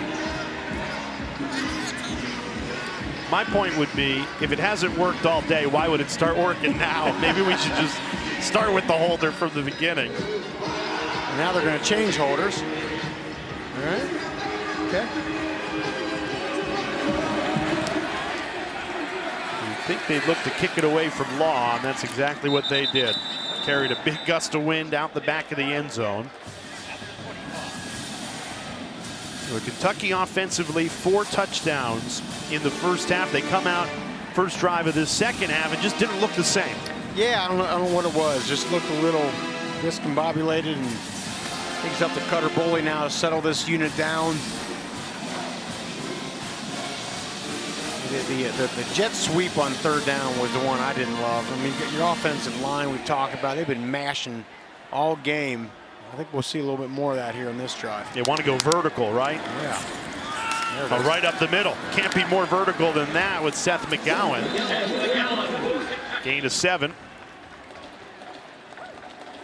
Yeah, I mean, Kentucky runs this counter play just beautifully. You know, you bring the backside, tight end and wing. Look at this. 2 guys from the backside, the tackle, then follow behind 81. That's a massive hole.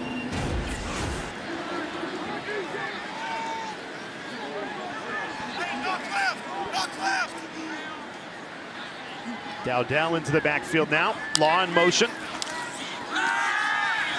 Boley. Nobody open. Decides to tuck and run.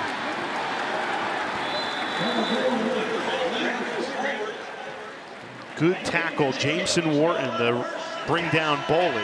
And credit Boley for looking to his left and see it out of his peripheral. There's no one out there. Yeah, boom, take it. Tuck that thing and go and pick up a first down.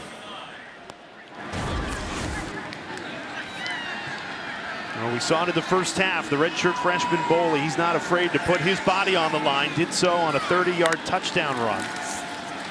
This time hands it off. McGowan met at the line of scrimmage. And you can tell our Tennessee Tech defensively, they're bringing more and more guys in the box. They're bringing safeties down. That's going to create some one-on-one opportunities outside. I think UK can take advantage here. Try to put one in the air down the field.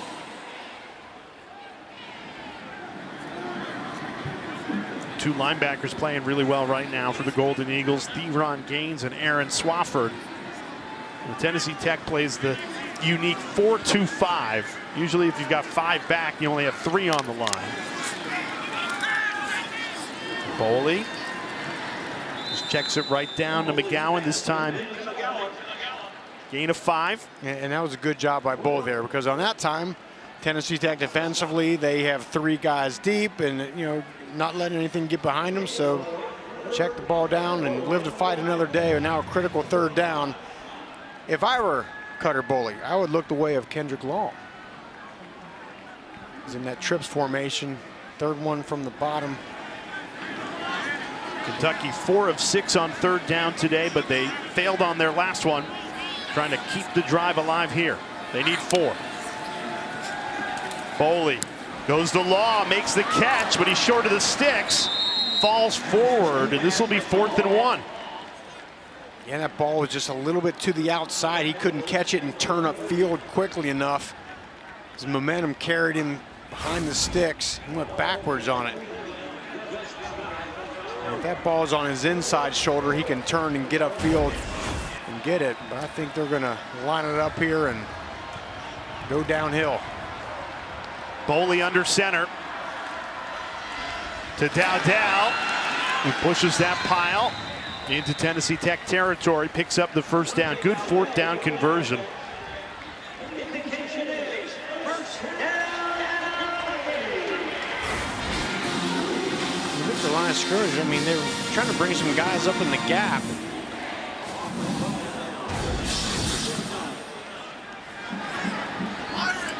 Might be a good time to take a shot here, Rocky, like you were talking about a few plays ago on a 1st and 10. Instead, they keep it on the ground.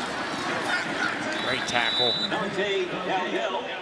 Caleb Purdy, the safety, transfer from Kansas. Really good play here. Tackling in space. Tackling, of course, is a lost art, right? How many times you see it? NFL, college, high school, some poor tackling, but man, when you can come downhill and make a tackle in space, that is a great quality to have. And what makes a good tackle? You played linebacker 8 years in the NFL. It's knowing your leverage, knowing, you know, where your help is and where your help isn't, and that's half the battle. You know, if you come down, you have good leverage, you know, yeah, somebody's there on the outside, you know where to put your head and where to fit your hat on it, and then from there it's just sheer will. You're just not seeing as good tackling as you used to. Yeah, I mean, training camps are shorter and not as physical. I think it's all part of it. 3rd and short again. McGowan. He has delivered all game, but this time might be just shy. With Tennessee Tech, they are battling in the trenches here.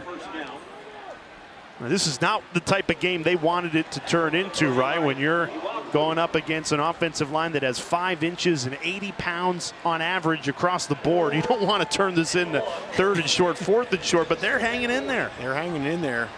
Miles Cooney, great job, the defensive lineman.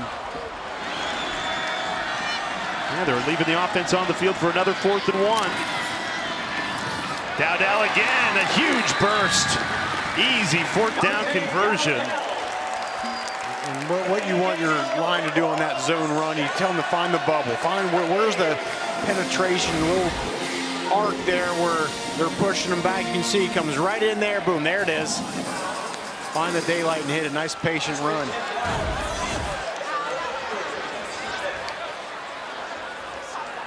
And you can see, I mean, Tennessee Tech is rotating. They got a very deep defensive line. They're trying to rotate fresh bodies basically every play.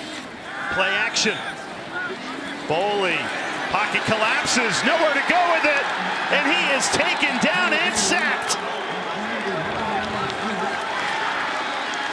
Tyler Swan, a loss of 12 on the sack. And Boley was trying to find Josh Caddis, the tight end, coming to the left part of the field, but he wasn't open enough, and then there all of a sudden there's two white jerseys right in front of him.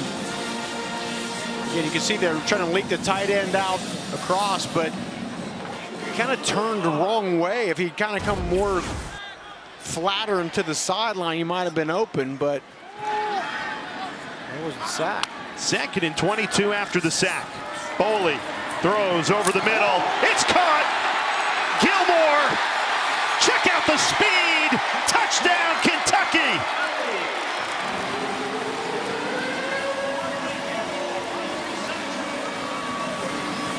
Gilmore got lost in the secondary, and after a 12-yard sack, Boley hits the speedy sophomore for a 45-yard touchdown. That's Gilmore on the dig route, and Jay, I mean, just an absolute laser beam that Boley throws. Watch it zing right in there. I mean, right in between two white jerseys who run into each other. It's Theron Gaines, oh, the great linebacker down on the field right now. Yeah, best defensive player. Good to see him bounce up. We'll step aside. Now, because Gaines is running off, it looks good. We're going to stay here for the extra point.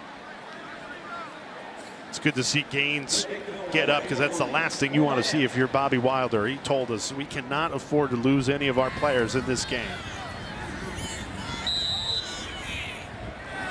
One of the best defensive players, not just in the OVC, but at the entire FCS level, Gaines. Gosh, going back to that replay we just showed you, the touchdown.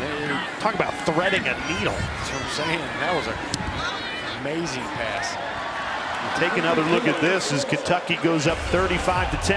Yeah, and again, a great pass, a little friendly fire, unfortunately. Claims Theron Gaines, hopefully he's okay, but Gilmore takes it from there into the end zone, 35-10, Kentucky.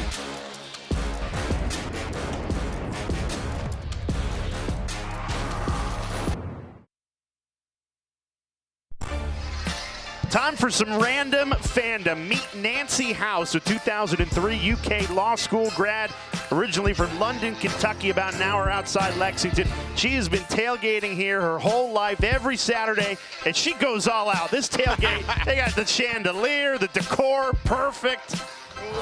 And then Big Blue Nation here, pregame at the House tailgate. Lively pregame, awesome.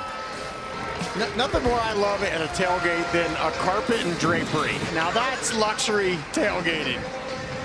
What an excellent fan. Nancy House and these Kentucky fans have had plenty to cheer about, not just today, but in the month of November. They're just playing good football. You beat Auburn on the road, then you absolutely hammer Florida, and you follow it up today with the elements. The goalposts are moving, the wind has played a factor all afternoon, and you know, when it's a windy game like this, you run the football, right? And that's what Kentucky has done. 4 rushing touchdowns today. 35-10 lead, well in control of this one. And you wonder if Bobby Wilder might have seen enough trying to keep his guys healthy. We'll see if he keeps the starting quarterback, Koa Vesperis, in the game when we come back. Bigger than ever, we back. I get chills when we call one of these games. Legends are made in that building right there. We on a whole nother level. Bigger than ever, we back. SEC champions.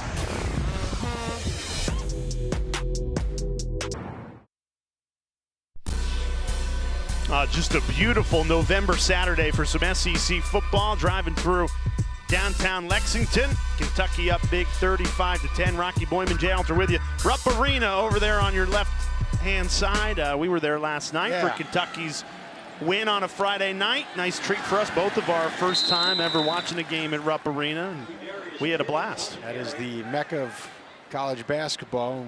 Yeah, we were fortunate enough to catch a game last night.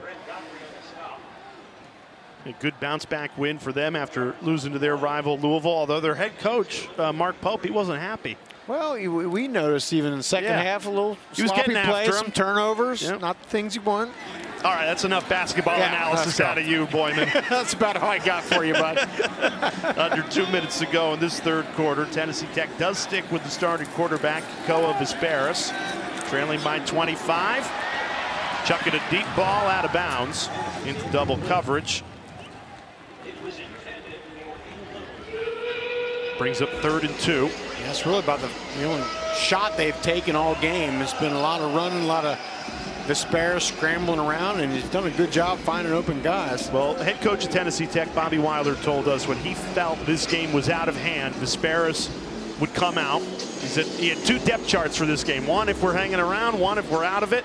He must feel like his team is still in it. Down 25. I think a lot hinges on this drive and, frankly, this down right here. 3rd and 2. Visperas throws. It's caught. First down, Tennessee Tech. Maury Sullivan. He's made some big catches. That's his 5th, and it goes for a gain of 11. Yeah, Maury Sullivan, nice physical receiver, coming right underneath. Little slant route. Visperas, we talked about his accuracy, one of his best qualities. Perfectly thrown ball. Quick hitter, well defended by Kentucky.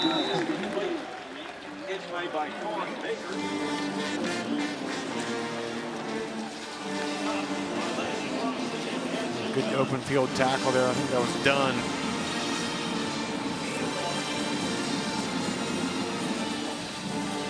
We haven't gotten the tight end Brian Courtney involved here in a little while. Yeah, he's just got the 1 catch, and it's for the touchdown. Yeah.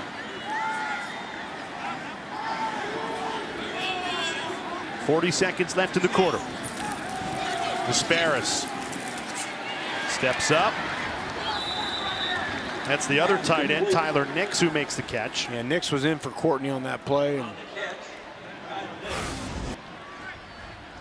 so he's been so impressive at. And a good job as soon as he finds Nix open, boom, he uncorks that thing, little sidearm delivery that we're seeing so much these days.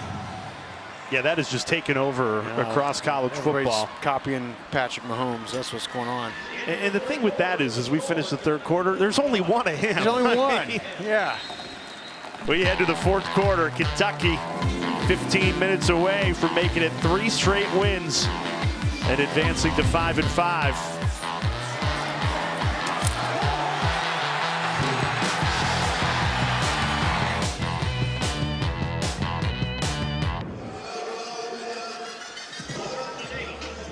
Hey, you don't see this every Saturday. In between the third and fourth quarter, 2 head coaches meeting at midfield, Bobby Wilder and Mark Stoops.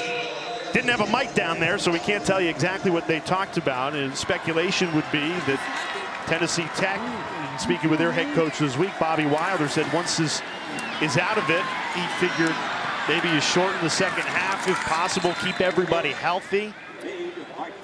But I think the case that Mark Stoops is going to make is, look, we got 3 guys out on defense, right?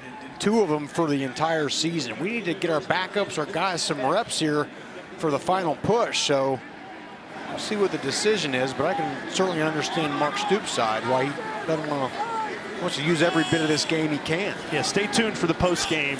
See if anybody asks the coaches what that was all about. Couple of missed tackles. Tramel Jones, another Tennessee Tech first down, and for a team that we just speculated was trying to wave the white flag in between the third and fourth quarters, they're not playing like it. 2 good plays to start this fourth quarter. Nice job shooting to the outside. I mean, it's kind of like the same play with Tramel Jones that we've seen out of Kendrick Law. Shoot it out to him, let him make some guys miss.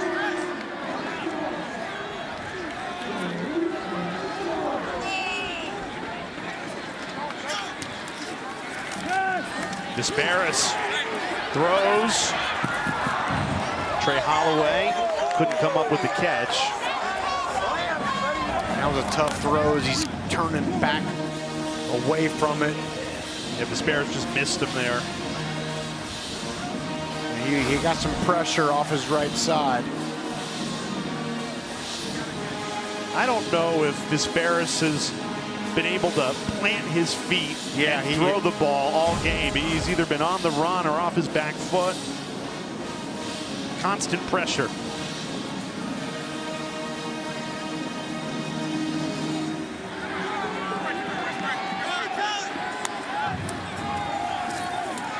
Veras checked down over the middle into the safe hands of Maury Sullivan, who's the leading receiver today.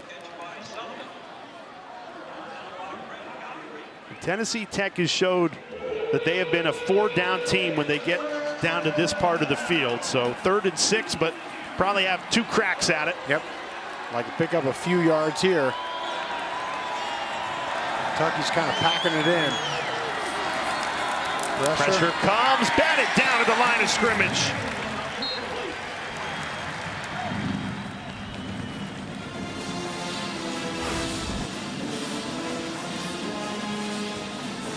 Brought a little bit of a blitz.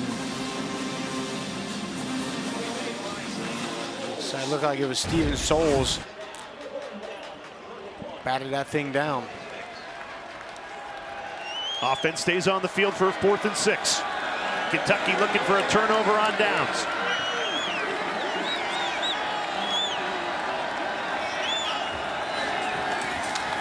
Pressure comes. Vesperis trying to escape.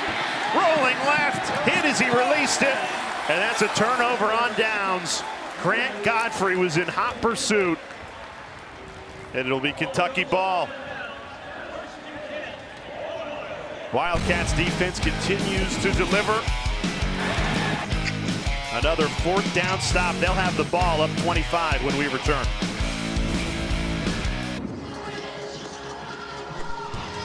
Still a lot of football to come on Week 12's SEC Network slate. New Mexico State taking on Tennessee, and then Mississippi State at Mizzou for the nightcap. Don't forget SEC Network College Football Final. We'll follow that. Plenty of SEC football to talk about on what feels like a critical November Saturday. You got Texas, Georgia, Oklahoma, Alabama, and how about Texas A&M coming back from 30 to 3, down 27, and they end up winning at 31-30. That's what great teams do. Down but not out. So the Aggies stay unbeaten. Official timeout for an injured They player. inch closer to an SEC championship appearance. Just 3 unbeaten FBS schools, Ohio State, Indiana, and Texas A&M stays unbeaten. Kendrick Law gained 16, and there's a Tennessee Tech player down, so we'll step aside with an injury timeout. 1st and 10 Kentucky when we come back.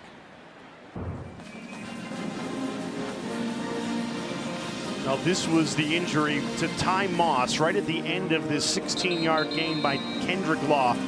Moss is number 1 in white. You can just see that ankle get rolled up on. But the good news is he did get up and walk off the field on his own power, so that's a great sign.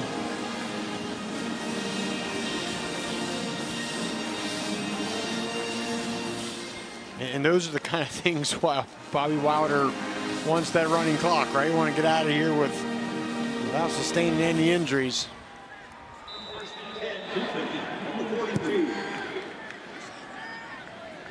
So 1st and 10 after the injury. Free play here. Tennessee Tech jumped. This will be a free 5 yards coming.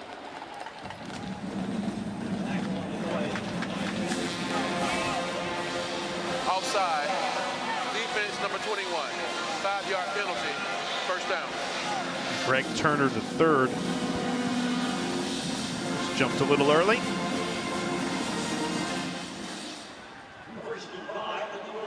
And you are seeing some, different guys out there on defense for Tennessee Tech. And they've got their conference championship game for all intents and purposes next Saturday against UT Martin, and then the FCS playoffs will begin. I don't see Theron Gaines in there, their best linebacker. So Bobby Wilder certainly rotating in some guys and trying to get out of here as healthy as he can with his starting unit. And Mark Stoops still has his starting offense out there looking to put up another touchdown. Been another impressive display after they put up 38 on Florida. They got 35 here into Tennessee Tech territory. The broken tackle. Here's Dowdell. Went for the half hurdle there after a big gain of 20. Yeah, he went for the hurdle, and then I don't know if it's there. A nice look at that vision. And he's stuffed and sees some daylight off to his right, and then hits it.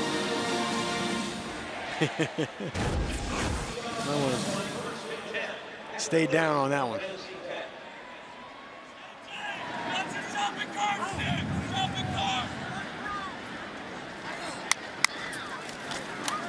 Play action.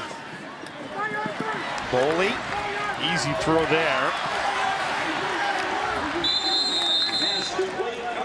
Cam Miller, gain of 11 and another Kentucky first down. Into the red zone, the Wildcats go.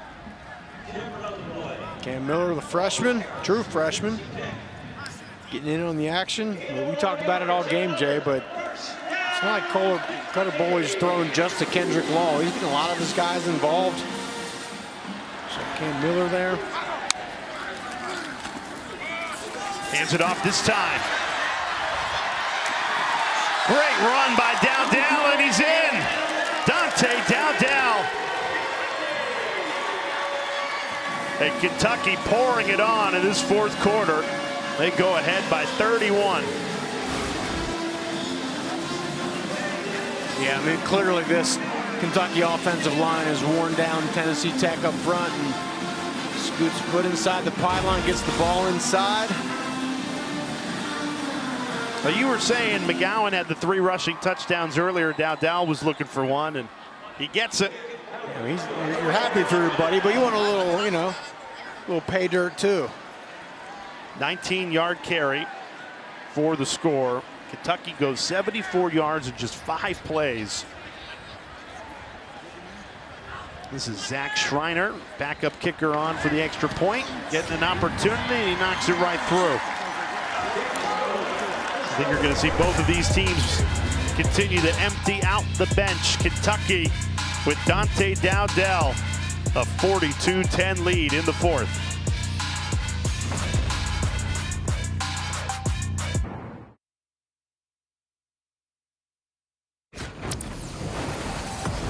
Introducing Verts.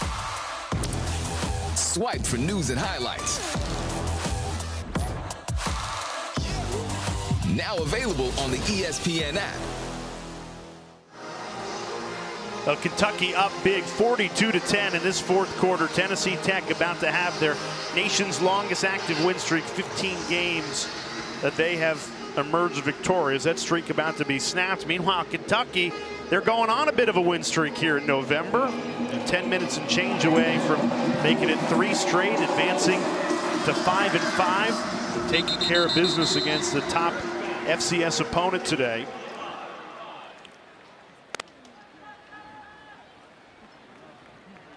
We speculated before we stepped aside that there would be a quarterback change, and that's what Tennessee Tech does. They put in Jace Wilson. They want to keep Kakoa Vesperis healthy for their UT Martin game next week and FCS playoff run. I think you're going to see a lot of 2s on both sides of the ball. Another factor for why you might want to get some backup, some burn if you're Kentucky is if there's any seniors that aren't in the starting lineup. This is their final game at Kroger Field.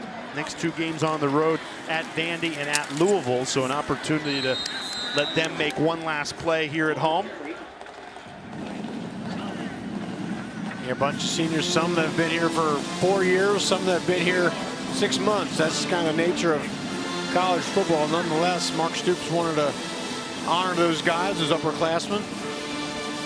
You know, and as much as, and for good reason, attention has been brought to Cutter Boley and turning this season around in the second half surge. I think it takes a strong senior class, good leadership group to keep everybody believing when you go 2-5 in your first 7 games. Ball's out.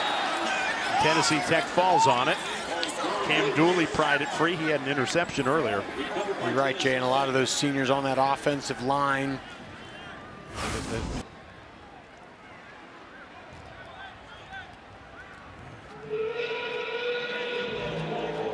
Great job. That was Cam Dooley coming up, putting the helmet on the ball and popping it out.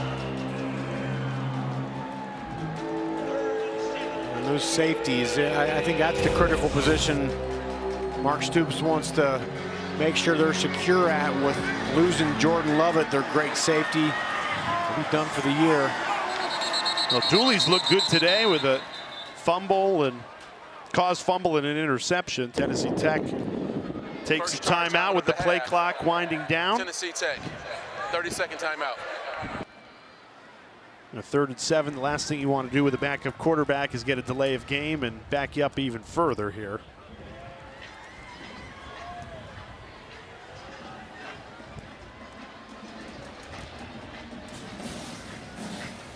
Well, the seat has certainly cooled down on Mark Stoops. You mentioned that 2-5 start, and everyone's going to speculate, is a change needed for a guy that's the winningest all-time coach at Kentucky? And I think his seat is safe. But here are the coaches that were terminated in the middle of this season. A lot of SEC openings, 4 of them: Arkansas, Auburn, Florida, and LSU. And Jay, it's amazing so many coaches fired mid-season, because I was told by a lot of people that, well, in the age of NIL, they don't want to give coaches buyouts because that's money they can't pay their players. Well, to the contrary, it's amazing. All these buyouts these coaches are getting, it's crazy. And again, I just think the rush, right? We need a change now. Well, I'm not saying any of those programs like LSU or Florida would have turned their season around. Well, and the question I always ask, as soon as someone says, oh, we got to fire the coach, we got to get a new coach, my instant reaction is, all right, who are you going to get?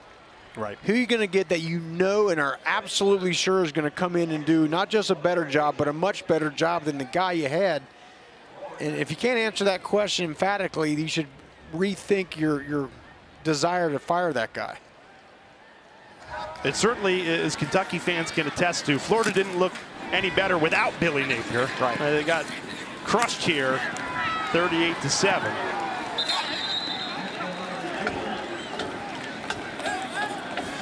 I think ultimately it's great for Kentucky that they turned this thing around, and Mark Stoops' seat has cooled down because he has brought so much success since he came here. And sometimes you can be a victim of your own success. We just showed you kind of for decades and decades what it was here, and then he brings success, winningest coach ever, and then everyone wants to shove him out the door. Yeah, but people get used to winning, and okay, we're winning 9-10 games a year, and then it doesn't happen. People, it kind of resets your expectations. New quarterback in here for Kentucky. And real quick, Jay, I remember at the beginning of the season, Kentucky had the 5th toughest schedule starting the season. Right now, currently, they're rated the 6th toughest schedule. I mean, just had to go through the absolute gauntlet in the SEC and a lot of those tougher games on the road. And now here they are the last 2 weeks, going on 3 here, playing their best football. This is Brennan Ward in at quarterback. Jason Patterson. 3-star freshman getting some burn here in the 4th quarter.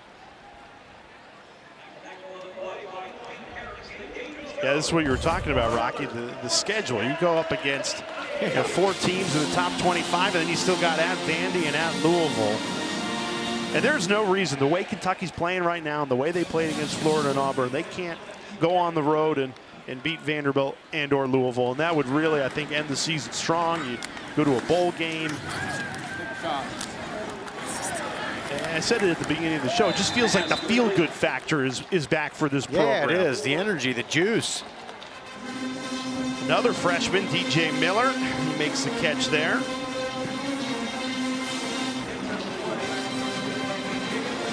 Interesting that Stoops has gone to Ward here instead of Bo Allen or Zach Calzada, who on the depth chart at least, you thought those two were ahead.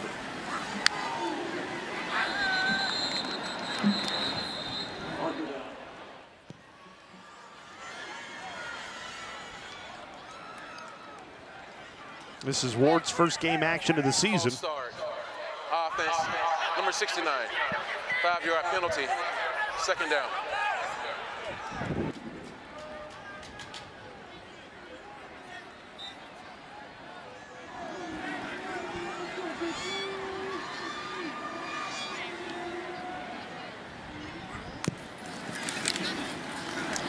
Keep it on the ground. This is about running this clock out, and both teams probably feel that way, right? Tennessee Tech just looking to get home healthy. Kentucky 7 minutes away from extending this win streak to 3 in a row.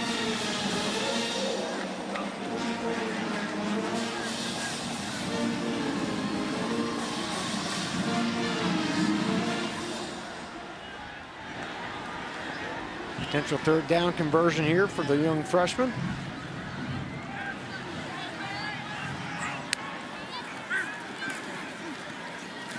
Deflected right at the line of scrimmage. Couldn't get it out cleanly. That brings up 4th down. Kind of no man's land here if you're Kentucky at the 44-yard line, 4th and 6. Leaves the offense on the field here. Cutter Boley exits this game only 3 incompletions, a rushing touchdown, a passing touchdown. Couldn't have asked any better from him. Now his backup, Brennan Ward, fellow freshman, trying to convert on 4th and 6. Runs left, throws. Great catch. DJ Miller, another freshman.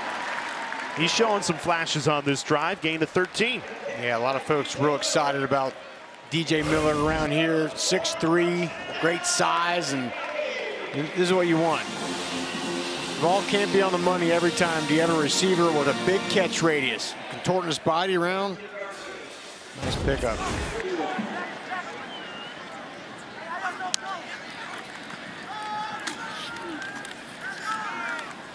Jason Patterson.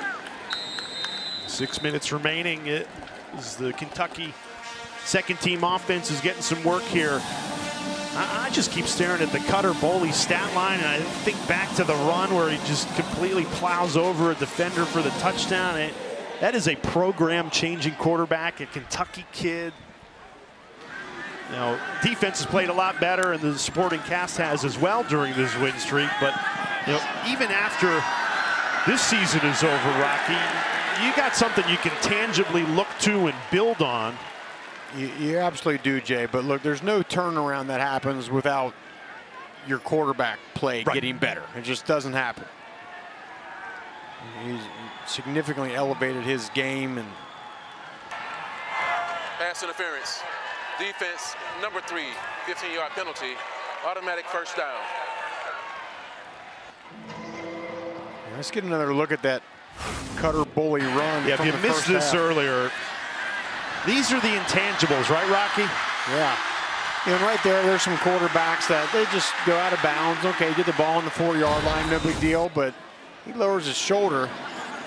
And what that does to the rest of your team, the offensive line, but my experience, particularly the defense. I mean, they're like, man, the guy leading the helm here, it's tough. He's a gamer. It's funny, I asked defensive coordinator Brad White about that, and he was like, yeah, I mean, our defense is playing really good, though. I mean, it's awesome that Boley's been so good. Yeah. And it is a team effort and complementary football, but don't take away that the defense held 2 SEC teams to a combined 10 points. No, I just mean from an excitement standpoint. Totally. It kind of permeates throughout the whole team, yeah. Everyone has felt the energy shift in the last 5 weeks. That should have been a touchdown. Miller just couldn't quite hang on. Would have been the first collegiate touchdown for Brennan Ward. Nice throw by Ward. Fits that thing right in there, right Good between throw. the triangle.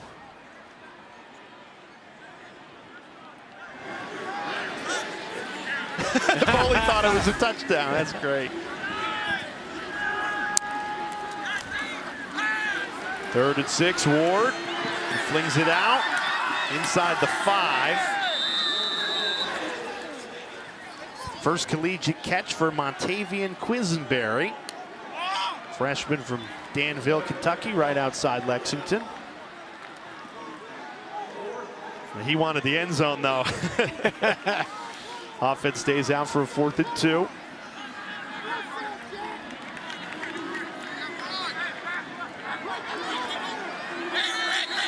Kentucky been excellent on 4th down today, 3 for 3. Tennessee Tech takes a timeout. Second charge in front of the half. Tennessee Tech, 30 seconds in length.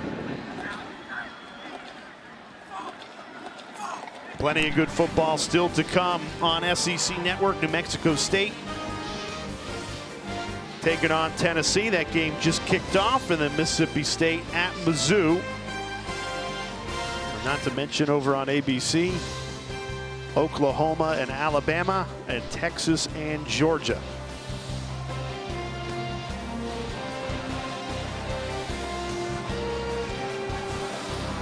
Well, you couldn't have scripted this one much better for Mark Stoops. Offense looked so good. Defense has done their job. And a fan base that the feel-good factor has returned to as Kentucky is about to improve to 5-5. A chance to get to a bowl game if you can beat Vanderbilt or your rival Louisville. I think both those games very winnable the way Kentucky's been playing here in November. That's exactly right. The way they've been playing here, they're playing their best football at the end of the season. 4th and 2. Another drop in the end zone. Ward trying to squeeze it into Hardly Gilmore, who had a touchdown earlier, and it's a turnover on downs. Great pass break up by Timothy Jones there.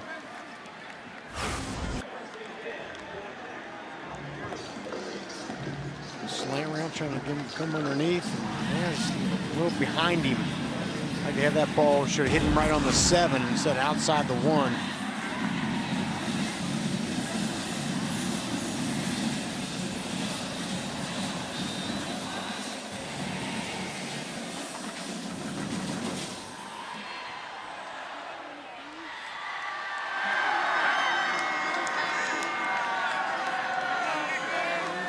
Golden Eagles stick with Chase Wilson, the backup quarterback. Ends up tackled in the end zone, but forward progress ruled him down the 1.5-yard line.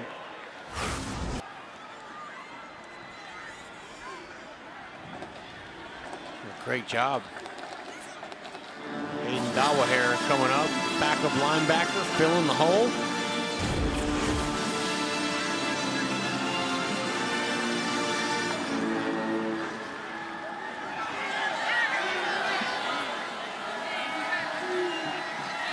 The 2s and 3s out there for Kentucky right now, and they're trying to make a play.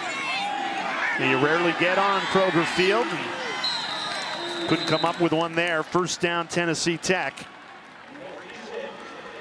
That's Maurice Sims, backup running back for the Golden Eagles.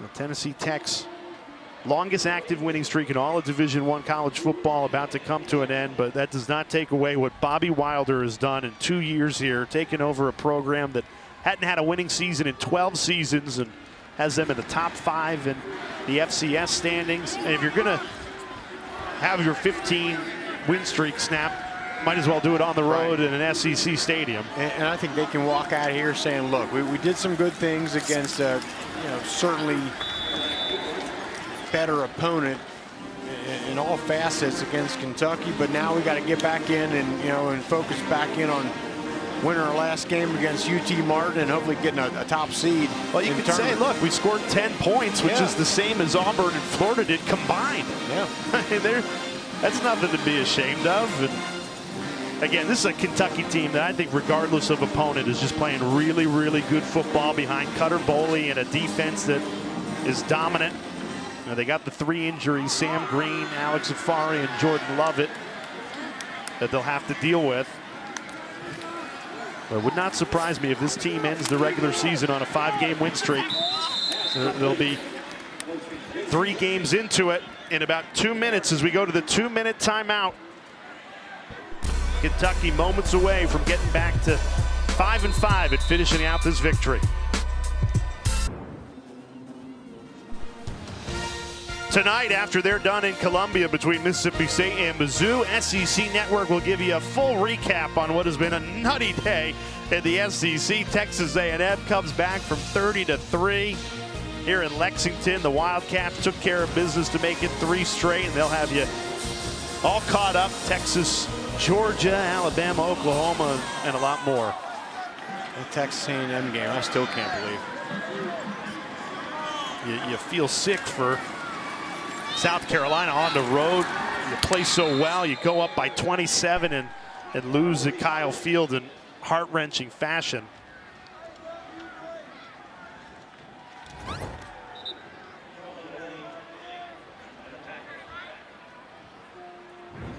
That was one of the early season losses for Kentucky. They went at South Carolina and lost. You get the feeling if you played them in November instead of September, that might have been a win.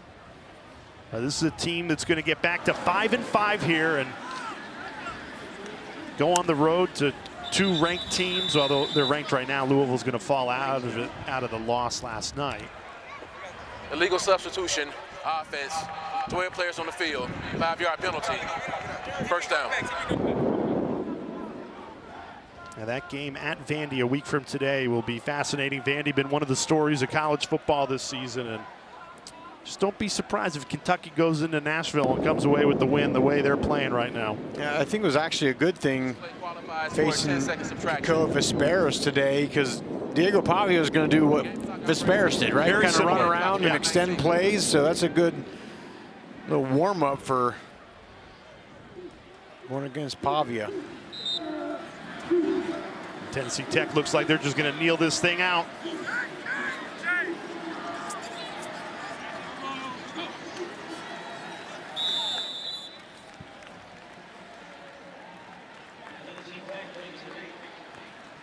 What impressed you most about Kentucky this afternoon? Well, I was impressed with Cutter Boley for sure. You know, he's continued, had another great performance. The run game, you know, the offensive line, everything we set up. Go Jack Monday! I just think overall, Jay, it's exactly what Mark Stoops told us this week. Is, you know, our execution has finally caught up to our effort. You know, they've always played hard, but now they're executing, they're making the right blocks, receivers running the right routes, quarterback making great decisions, defense flying around. We'll take some more momentum out of this one. Undefeated in the month of November, 3 in a row, and back to 5-5 on the season. Tennessee Tech loses their first game of the year and snaps a 15-game win streak dating back to last year. Cutter Boley steals the headlines again, but this was full team effort for the Wildcats to win it 42-10 to close out the season here at Kroger Field. Final 2 games of the regular season on the road, but they took care of business against FCS opponent Tennessee Tech. For Rocky Boyman, our terrific crew behind the scenes, I'm Jay Alter saying so long from Lexington.